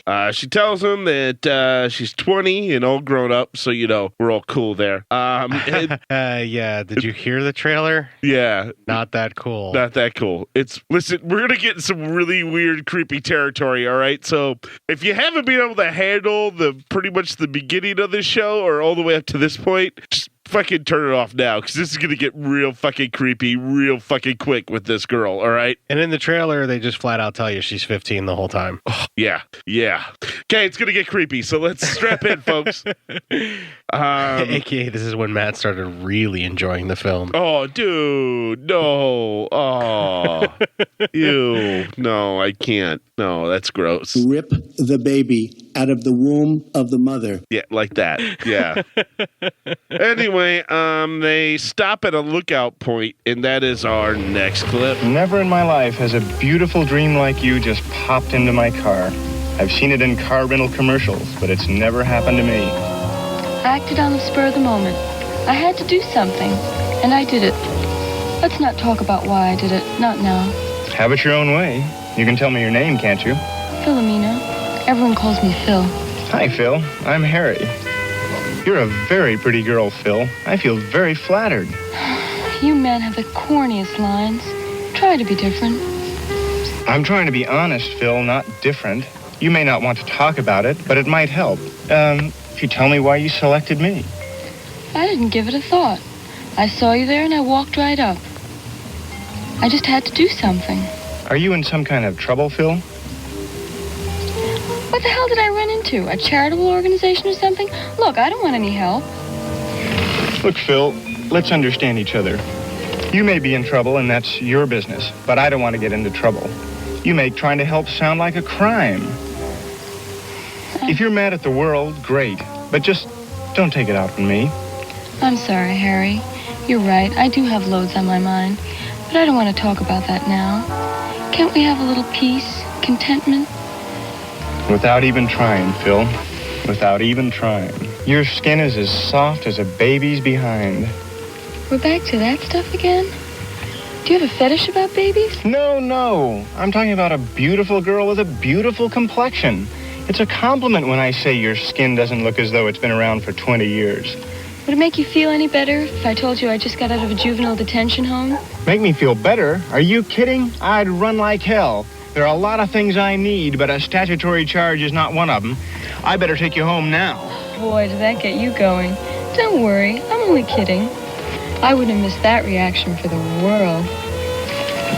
Come on now. There, that's better. Ooh, you're the cuddly type. I like it. Don't scare me like that, Phil. Saying something like that is like throwing a man in a tub of cold water. Who needs that? Oh. So she cops to being underage, but then she says she's just kidding. But then only because he says he'd run away and she's looking for a warm place to sleep that night, I guess. I don't know. Okay, well, anyway, let him fuck. And they do. And yeah, the actress herself is clearly not 15. No, clearly not. So it's okay to enjoy the actress herself. Yes, and the actress herself is beautiful. Yes. Yeah. Until the pimply fucking ingrown hair there you go. Monstrosity pops in front of you again. Well, we're back to the present after that. And that leads to our final clip. You surprise me more every minute. Are you really finished for the night? Uh-huh. And I don't want to go home. And I don't want to stay here either. Any good ideas? Baby, ideas I ain't got, I can always get. What about your friends? Well, we're gonna have to stay here for a while. They're giving a party for me, you know. Wouldn't you rather have a party with a girl than with 3 men? Anytime, day or night. Good. What'd you suggest? Well, don't worry about it. I'll talk to them about this little thing, and I'm sure they'll understand. I have a deep and darkening suspicion that you two are plotting something. Is there? There's a conspiracy going on here. We do have a conspiracy, but it's ours. Oh. You 3 just go on with your private little stag party.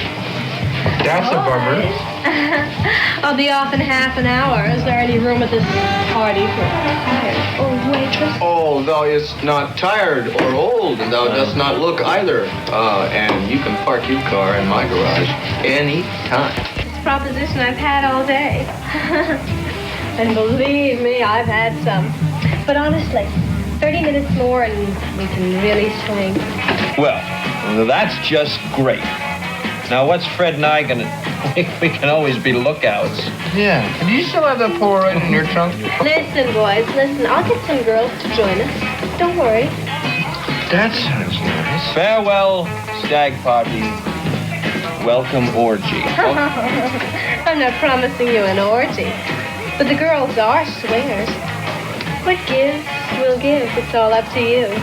Well, I look forward to the orgy, and the hell with a stag party. They're for the birds anyway. You know, she has dropped out of the sky like a veritable angel and brought us a whole basket full of goodies. I recommend that we drink to her.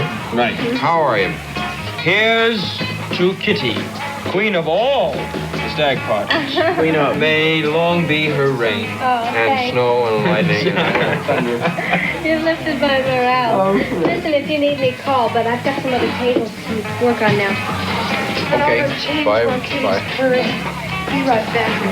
You be a good boy. Oh, I'll be good. But don't take too long.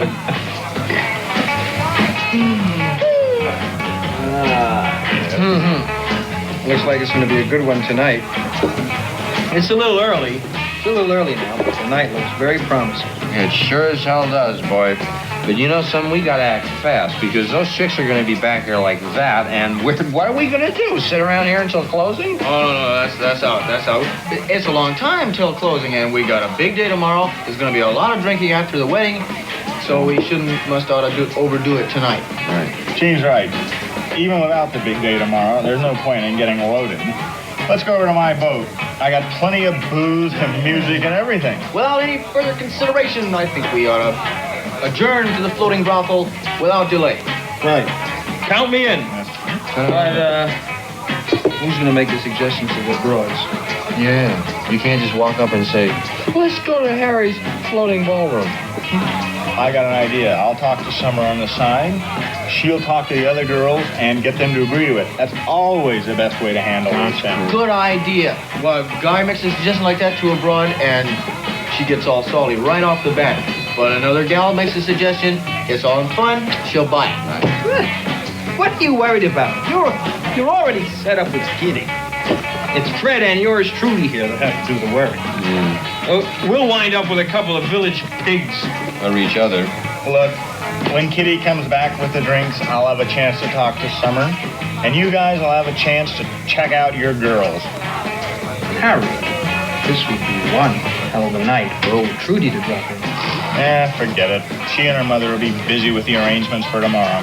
But, Harry, if she did, then the doo-doo would hit the fan.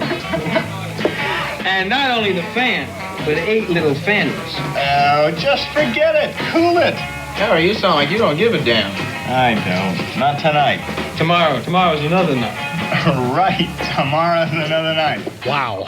Yeah. So nothing like, I guess, cheating on your wife-to-be and you're, having an orgy with all your groomsmen. Okay. I guess that's how that goes in the 60s. Maybe. I mean, there's that, and then also he specifically is using the fact that one lady's hot for him to make her convince the other girls to come along to sleep with his not as attractive friends. Yes. Although the one guy got the waitress because he's been sweet-talking her all night, and then she's ready to do something about it. Mm-hmm. But then the only other two women who have been the women dancing the entire time, we never actually see Summer dance in the movie. No. They only talk that she's going to dance, and then they jump away to somewhere else. It tells me the actress who plays Summer has no rhythm. Possibly. That or she dances as well as she acts. That I probably believe, too.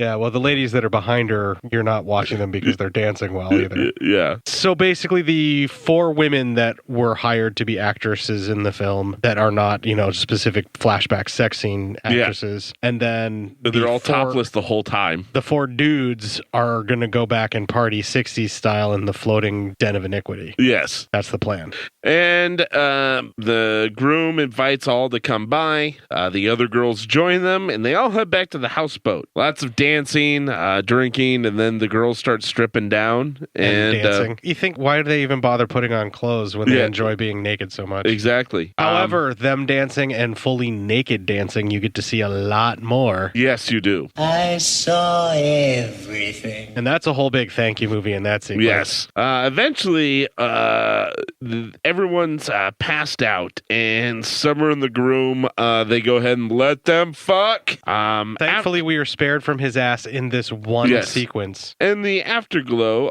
Summer said she wished she could have had a chance with the groom, and the groom states why can't she, and he says he's ready to run away with her. And so they get up and they leave. Roll credits. Okay, nothing scummy about that at all. No, that's all on the up and up. Everything's fine. It's fine here. Yeah. Everything's fine. He's running away with a woman named Summer Frenzy, who he just met and had clearly unprotected sex with on a one-night stand, and now they're going to make a life together. Yeah. And they're going to become the cautionary tale that we would see in several VD and or unplanned pregnancy films. I'm going to tell you right now, in about 1 week, he's going to be doing the same thing with some other girl, leaving Summer behind. Oh, I don't think it's going to be in 1 week. It's going to be 2 days. Oh, I think it's like in the next 12 hours. He's going to go to another bar. Like, she works her shift after he runs off with her. Yeah. And she never sees him again. Yeah, there you go. Like, the first time, he's like a fucking magpie. Actually, the first time he sees something else shiny and pretty, he's going for that. And how about this? He's not even really getting married. He and his 3 buddies all run this fucking scam at every nudie bar they go to. Oh, that's genius. If that was the thing that they were doing, like if they would have revealed that at the very end that he's not engaged at all, and they just talk like that, so the girls overhear him talking like that. Yeah. Oh my god, it would have been a great end to that movie. Yeah. There's a twist. Kind of interesting. We watched The Hangover before there was The Hangover, right? Yeah, right. Yeah, that would have been The Hangover before The Hangover. Only instead of lying to get into weddings, they're lying about having a wedding. No, that was Wedding Crashers. Oh, that was Wedding Crashers. I'm talking about The Hangover. Yeah, The Hangover. Yeah. Right before he's supposed to get married, they go to Vegas and bad shit happens. Yeah. That's insane. I'm done talking about it. It's a movie. We watched it. Way too much pimply ass and fucking ingrown hairs on his thighs. Yeah, but if you want to see some attractive women, watch a different movie or fast forward to the parts where they're nude. Yeah. And for you ladies, I'm sorry. We're going to take a little break here. We're going to play a promo for another podcast. We'll have a little bit more music befitting of these two porn flicks. And when we come back, we'll do some PsyOp news. This is not a test. This is the Psychosemantic Podcast. Announcing the commencement of the annual purge sanctioned by the U.S. government. Weapons of Class 4 and lower have been authorized for use during the purge. All other weapons are restricted. Government officials of ranking 10 have been granted immunity from the purge and shall not be harmed. A few days ago, I called the news the enemy of the people, and they are. They are the enemy of the people. We have Ben Jacobs, that's the Guardian reporter, body slammed tonight by the Republican candidate Greg Gianforte. Living with a 6-year-old. I'm not able to be rushed this fast. It makes me nervous. That is one big pile of shit. Well, then you two learned a very important lesson today. Cops don't help. It's a fray! Now's not the time for fear. That comes later. Can you fly, Bobby? In the 20th century, the Senate voted on 7 Supreme Court nominees during election years, and it approved all but 1. So just to put a button on this, are you ruling it out 100%? Yes. Are you crazy? Is that your problem? Politics, movies, political movies. The Psychosemantic Podcast, better known as the Psychosemanticast. He did what we all must learn to do. You and you and you and you. Yup, and come.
It's getting a little rough on the loop there. Yeah. That's from one of the Roughies. If you actually saw that movie that music was set to, you would be real upset with me for playing it. Really? Oh, yeah. Is it bad? It's pretty violent, yeah. Oh. And that's the music playing during it? Yeah. Wow. Yeah. That's not music you would attain to some violent sexual stuff. Yeah. Well, the music has nothing to do with the movie because it was silent, and then you just get to see it with the music set over top of it, so. Fuck. That is part of what happens in the film, yes. Well, speaking of things that are going to make Matt extremely uncomfortable, give me some psyop news.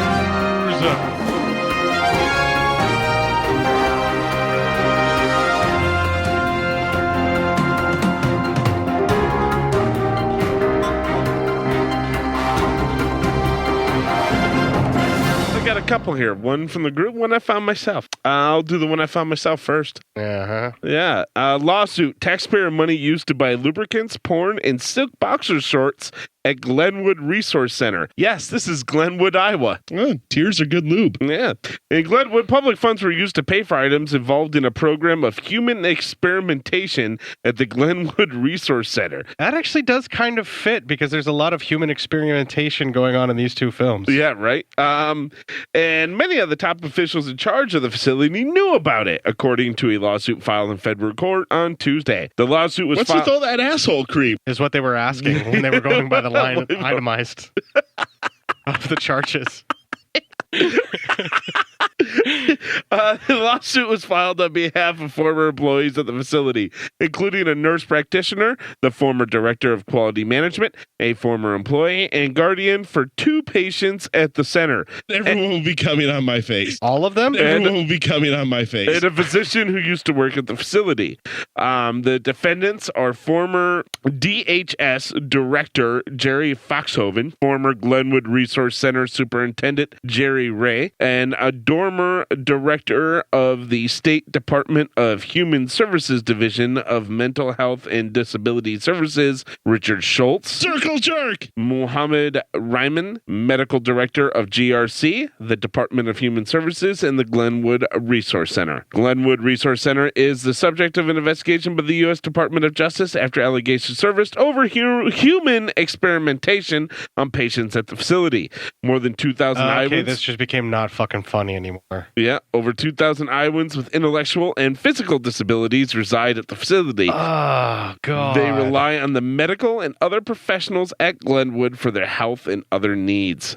This just became really fucking gross really fast. Yeah, according to the lawsuit, things at the facility took a different turn when Jerry Ray was hired as the superintendent in 2017. One of the first things he did, according to the lawsuit, was use $60,000 in public funds to renovate his residence on the Glenwood grounds. He also diverted the entire maintenance team from their regular GRC duties, which included maintaining safe, sanitary, and habitable homes and grounds from the GRC's vulnerable patients. Ray allegedly began dismantling protective structures designed and implemented through the DOJ consent decree and DHS manual when he took the job, and began to turn Glenwood into a research facility.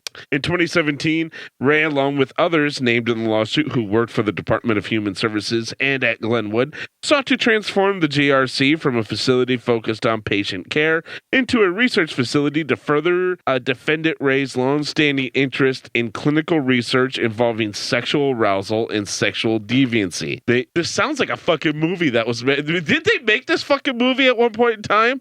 I guess. I got nothing to say on this because it just became fucking gross and I don't want to hear any more of it. They intended to use and did use highly vulnerable GRC patients as the subjects or guinea pigs in the research experiments. In support of this endeavor, Ray and others in the lawsuit are accused of purchasing silk sheets or silk boxer shorts, sexual lubricants, stock photos of porn, and a dedicated computer software program and joystick for the sole purpose of Ray's research. The department is not, quote, the department is not going to comment on pending litigation, but DHS is committed to ensuring the safety and well-being of those we serve and our employees.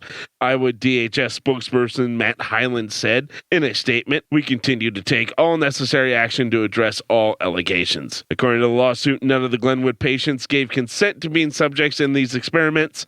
Some of them would have had their prescribed medications changed during the research activities, according to the lawsuit. When the plaintiffs in the lawsuit spoke up, they allege in the lawsuit they were silenced and removed from their positions, as well as were exposed to a toxic and hostile work environment.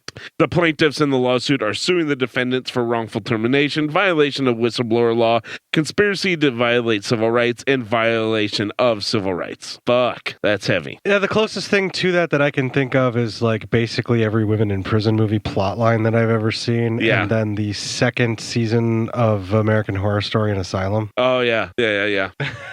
That's fucking horrific. All right, That's well, not that. You let's gotta do something better. Yeah, give something to fucking cheer us up. This is Why a the cheery fuck one. did you pick that? Because I figured it was close to home and it had something to do with kind of the things we kind of watch and shit. Oh, God, that's so fucking gross. Well, here you go. Sid, this is from Darren Wilson. It's our boy Darren from the Psychosemantic Cast, also known as the Psychosemantic Podcast. Word up. City of Lakeland closes portion of park because of snake orgy. Yeah, see, now that's more our speed. OMG, a jizz drinking game. Officials with the City of Lakeland have taped off an area of Lake Hollingsworth after residents noticed a large number of horny snakes. Does quote, this make me gay? Quote, regarding snakes spotted on Lake Hollingsworth near a runabout, began a February 13th Facebook post on the official City of Lakeland Parks and Recreation page. It appears that they have congregated for mating. They are non-venomous and generally not aggressive as long as people do not disturb them. No one wants to get disturbed while they're fucking. Yeah, right? I mean, that's my fetish. Yeah. You like to be disturbed while you're fucking? That's my fetish. Sometimes. Once the mating is over, they should go to their separate ways. And there's a lot of weighing around. Well, they're snakes, Ricky. The snakes appear to be native water snakes. However, some residents have pointed out that the water moccasin nest was also spotted in the same area. Quote, while we cannot rule out the presence of other species being in that location or other locations around the lake, we believe the water snakes have congregated in that area as they seem to do yearly, continued the post. The City of Lakeland has since placed caution tape around the area and plans to also hang signs warning the public about the snake orgy. Countdown to Bukkake. So there you go. We got a snake orgy. Hey, fuckers, religion's bullshit. God's not real. So that wall, that's a pretty good idea. Oh. So we're going to be pushing the Christian agenda right down your fucking throat. That's the next podcast I'm actually hosting. The Christian agenda, right down your throat. That's the actual name of it. We're going to be pushing the Christian agenda all the way down your throat. All right, well, it's time to push the ending of this episode all the way down your throat. I think some of our people might be into that, so the people listening. Possibly. All right, we're going to play the ending Legion promo here before the show completely falls apart. I have a little bit more music befitting of the 2 porn films we covered tonight, and we will close out this dirty-ass fucking show. If you enjoyed this show, then make sure you check out the other great shows on the Legion Podcast Network, like Cinema Psyops, Cinema Beef, Devour the Podcast, Duncan and Bo Come Correct, Exploding Heads Horror Movie Podcast, Friday the 13th, Get Slayed, The Hellming Power Hour, Hello, This is the Doom Show, Hero Hero Go Show, Kill the Cast, Underwater Kaiju from Outer Space, Jerry Hates Action, Legion After Dark, Mental Health, Obsessive Cinema, Discourse, Pick 6 Movies, the podcast by The Cemetery, the podcast on Haunted Hill, the Psychosemantic Podcast, Rick Radio, House of Wax, Dude Looks Like the 80s, Rabbit and Red Radio, the Shadecast, Short Bus Cinema, 2 Drink Minimum Commentaries, the VD Clinic, Who Will Survive Horror Podcast, and Witch vs. the Doomsday Clock. With such a widespread of shows, there is guaranteed to be a niche for you to fall in love with. Horror, politics, movies, books, sex, music, commentaries, health, video games, kaiju, action, news, comedy, and opinions that would most likely get you killed in some parts of the world. We are proud to bring you some of the best podcasting in the world. Check us out at www.legionpodcast.com, iTunes, Spotify, Stitcher, YouTube, and any other dark corner of the internet where podcasts can be found.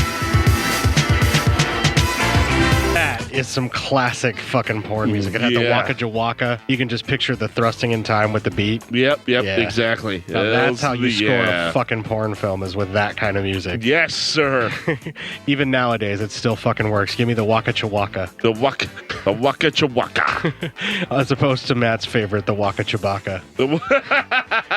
Wookiee sex. That's a thing that Matt's into. It's a thing. I hope that's not a thing. It's a thing. I'm scared that you're most likely probably right. Wookiee sex? That's my fetish. I mean, Rule 34 would clearly state that that's a thing. It's a thing. Thank you, David. Well, if you'd like to find out more about what is and is not a thing before those episodes permanently disappear from the material sphere and get hidden behind a wall from the prying eyes of the music industry, legionpodcast.com/cinema-psyops. That is the landing and launching page for all of our current episodes. You can also join our Facebook group, Cinema Psyops, where we are getting some of the highest quality memes posted from our episodes. Only the highest of the quality of memes get posted. Yeah, I love the joke that I made about how I know more about sex hygiene than the guys that were there. Yeah. And then the line that I said about just wash your balls, that got turned into a meme by Robert Ward. Yep. Even if he used a picture of me that I dislike the most, I hate the look on my face in that photo. Yeah. I'm not going to go total like Donald Trump and say anything bad. Like, it's a really funny thing that he put together. Yeah. I just hate the way I look in that photo. And I'm going to call attention to it because now everybody's going to find that specific photo and reuse it. Those are the type of high quality memes that we want to be posted. Your boy Ken from Rhode Island actually made a really cool one too that ended up becoming the group cover. Yes. I didn't post it to Instagram. Yeah. The nude camp, no Nazis. Yep. Nude camp, no Nazis. Yeah. That's generally how we like to keep things in Cinema Psyops. You like to keep your nude camps without the Nazis. Yeah. Just generally anything if we can keep Nazis away just from it. Just keep Nazis out of everything. We'll be all right. You can find me on Facebook. I am Cort Psyops. And you can find Matt on Facebook. He is Matt Psyop. I almost dropped your real name there for a second. Yeah, holy fuck. Don't dox me, bro. You can email feedback to Matt, psyopmatt@gmail.com. Let him know that you feel like it's time that he actually revealed his true last name. It's not, that's not time for that. You can email feedback to Cort, cinemapsyopscort@gmail.com with the hashtag doxhim, haven't done that one in a while. You can twit a couple of tweets to a couple of twats on the hate-filled shitfest that knows more about film than you, that is Twitter. I'm at Cort_Psyop, and he is at PsyopMatt. We're also available on the gram of Insta, where I will repost your tasty-ass memes, which I, in fact, did do for one that was shared earlier. I can't remember who shared it, but I did repost it through the Instagram. Was it the tastiest of memes? It was quite tasty. It was, actually, it said Cinema Psyops kicks ass, prove me wrong. it was that guy with yeah. Very I thought it was simple, funny as fuck. Funny as fuck. Yes. Yeah, that's what it says. Changed my mind. Yes. Yes, that was a spicy meme. That was quite tasty, and it had to be reposted. I believe that was Cameron that did that. Yes. Yeah, that sounds about right. And if I should not give out your last name, sorry. Our bad. I try not to do that. Maybe I'll just beep it, and then that'll make everything better, and no one will care. There you go. It's going to get worse next week, Matt. Oh, God. It's just going to... I just want you to know that. Is this going to constantly get more racist? Next week could possibly be something that will break us both. What is next week? I'm just teasing it right now. Oh. I don't want the people to know until we're covering it, but I'm warning you now. It's going to get bad. Oh, Jesus Christ. I'm saying that, pointing out that Black Love could be worse than what it is. So what you're saying is, what's coming next week is going to make Black Love look progressive? Yes. What's coming next week is going to make Black Love look like Bloomberg versus Trump. Oh, my God. Like, it's bad, but not as bad as that. Exactly. So, Cinema Psyops is absolutely a nudist camp that does not allow Nazis. That's right. Kick the fuck out of some Nazis and this week and make it your bit. So like I said. Oh shit, I actually just replayed the trailer again. No! God, Okay. No, that's fine. I'm just gonna play your clip. No, then. don't. We're done. We're just moving on. But it's... I don't know. We're done. I couldn't tell We're the done. difference. We're moving on. I couldn't tell the difference. Yeah, because there isn't a difference. The goddamn first clip was the fucking trailer. Well, it matters. We need to make sure we get it right. It doesn't matter. It doesn't. Fuck it. We're done. I'm done with it. We're not doing it again. I guess I'll just fix it in post. I don't know. No, don't fix it in post. Don't make the people suffer. You know, if I really felt like it, I could just replay that one clip over and over again.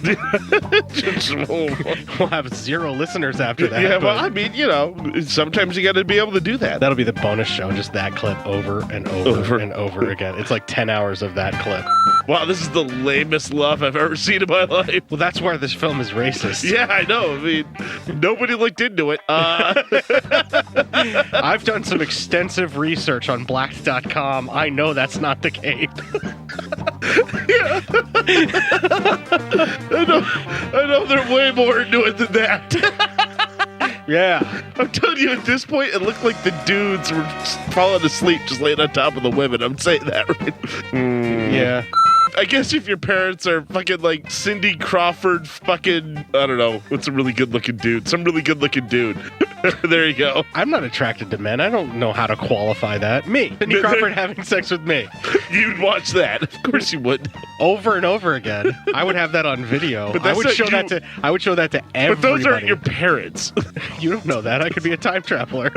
I could be my own dad.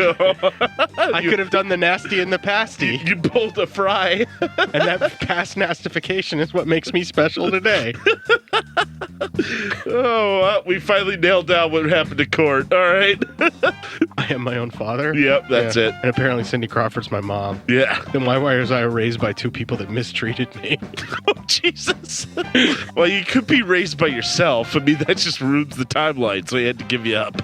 I don't know. I think I'm turning into my dad, so maybe I was raised by myself. Oh, man. All right. Well, now things got real.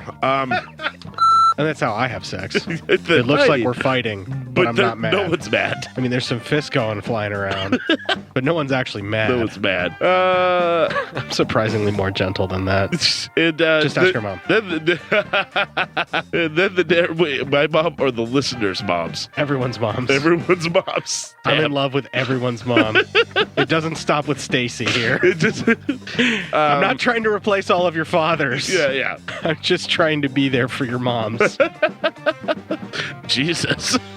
Man, that was a massive mom burn spanning over a lot of people over there. Yeah, all 1,000 people that will listen to this episode eventually. Yeah. Yeah, still, man, that's 1,000-person mom burn. And one. Yeah. Because I burned 1,001, yeah.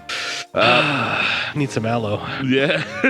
give me a list of all the burn centers in America.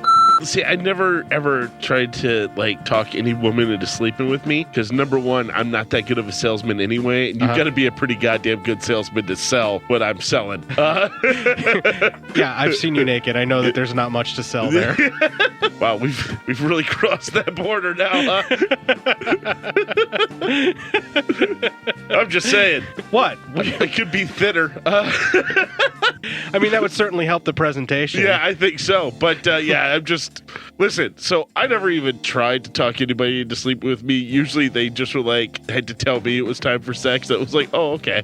That's great. usually the safer route to go. That way you know for sure that your partner is going to want sex too. Now I've come to realize because a lot of people aren't just going to come out and tell you, hey, I want to have sex, so you don't know. So like my wife would tell me like various like little signals like women would give. I started thinking back and I go, wow, I really missed out on having a lot of sex in college. I can tell you that right now. There are a lot of girls who dropped a lot of hits and I just went, oh, well, have a good night. And I went back to my own dorm room. See, I was able to pick up on a lot of those. Yeah, so see, I didn't. I was really bad at it. I did relatively okay. It's just that I always had to be everybody's deep, dark, dirty secret. Yeah, you were hidden away. Yeah. Yeah, well, I grew up in the middle. Should be teethy.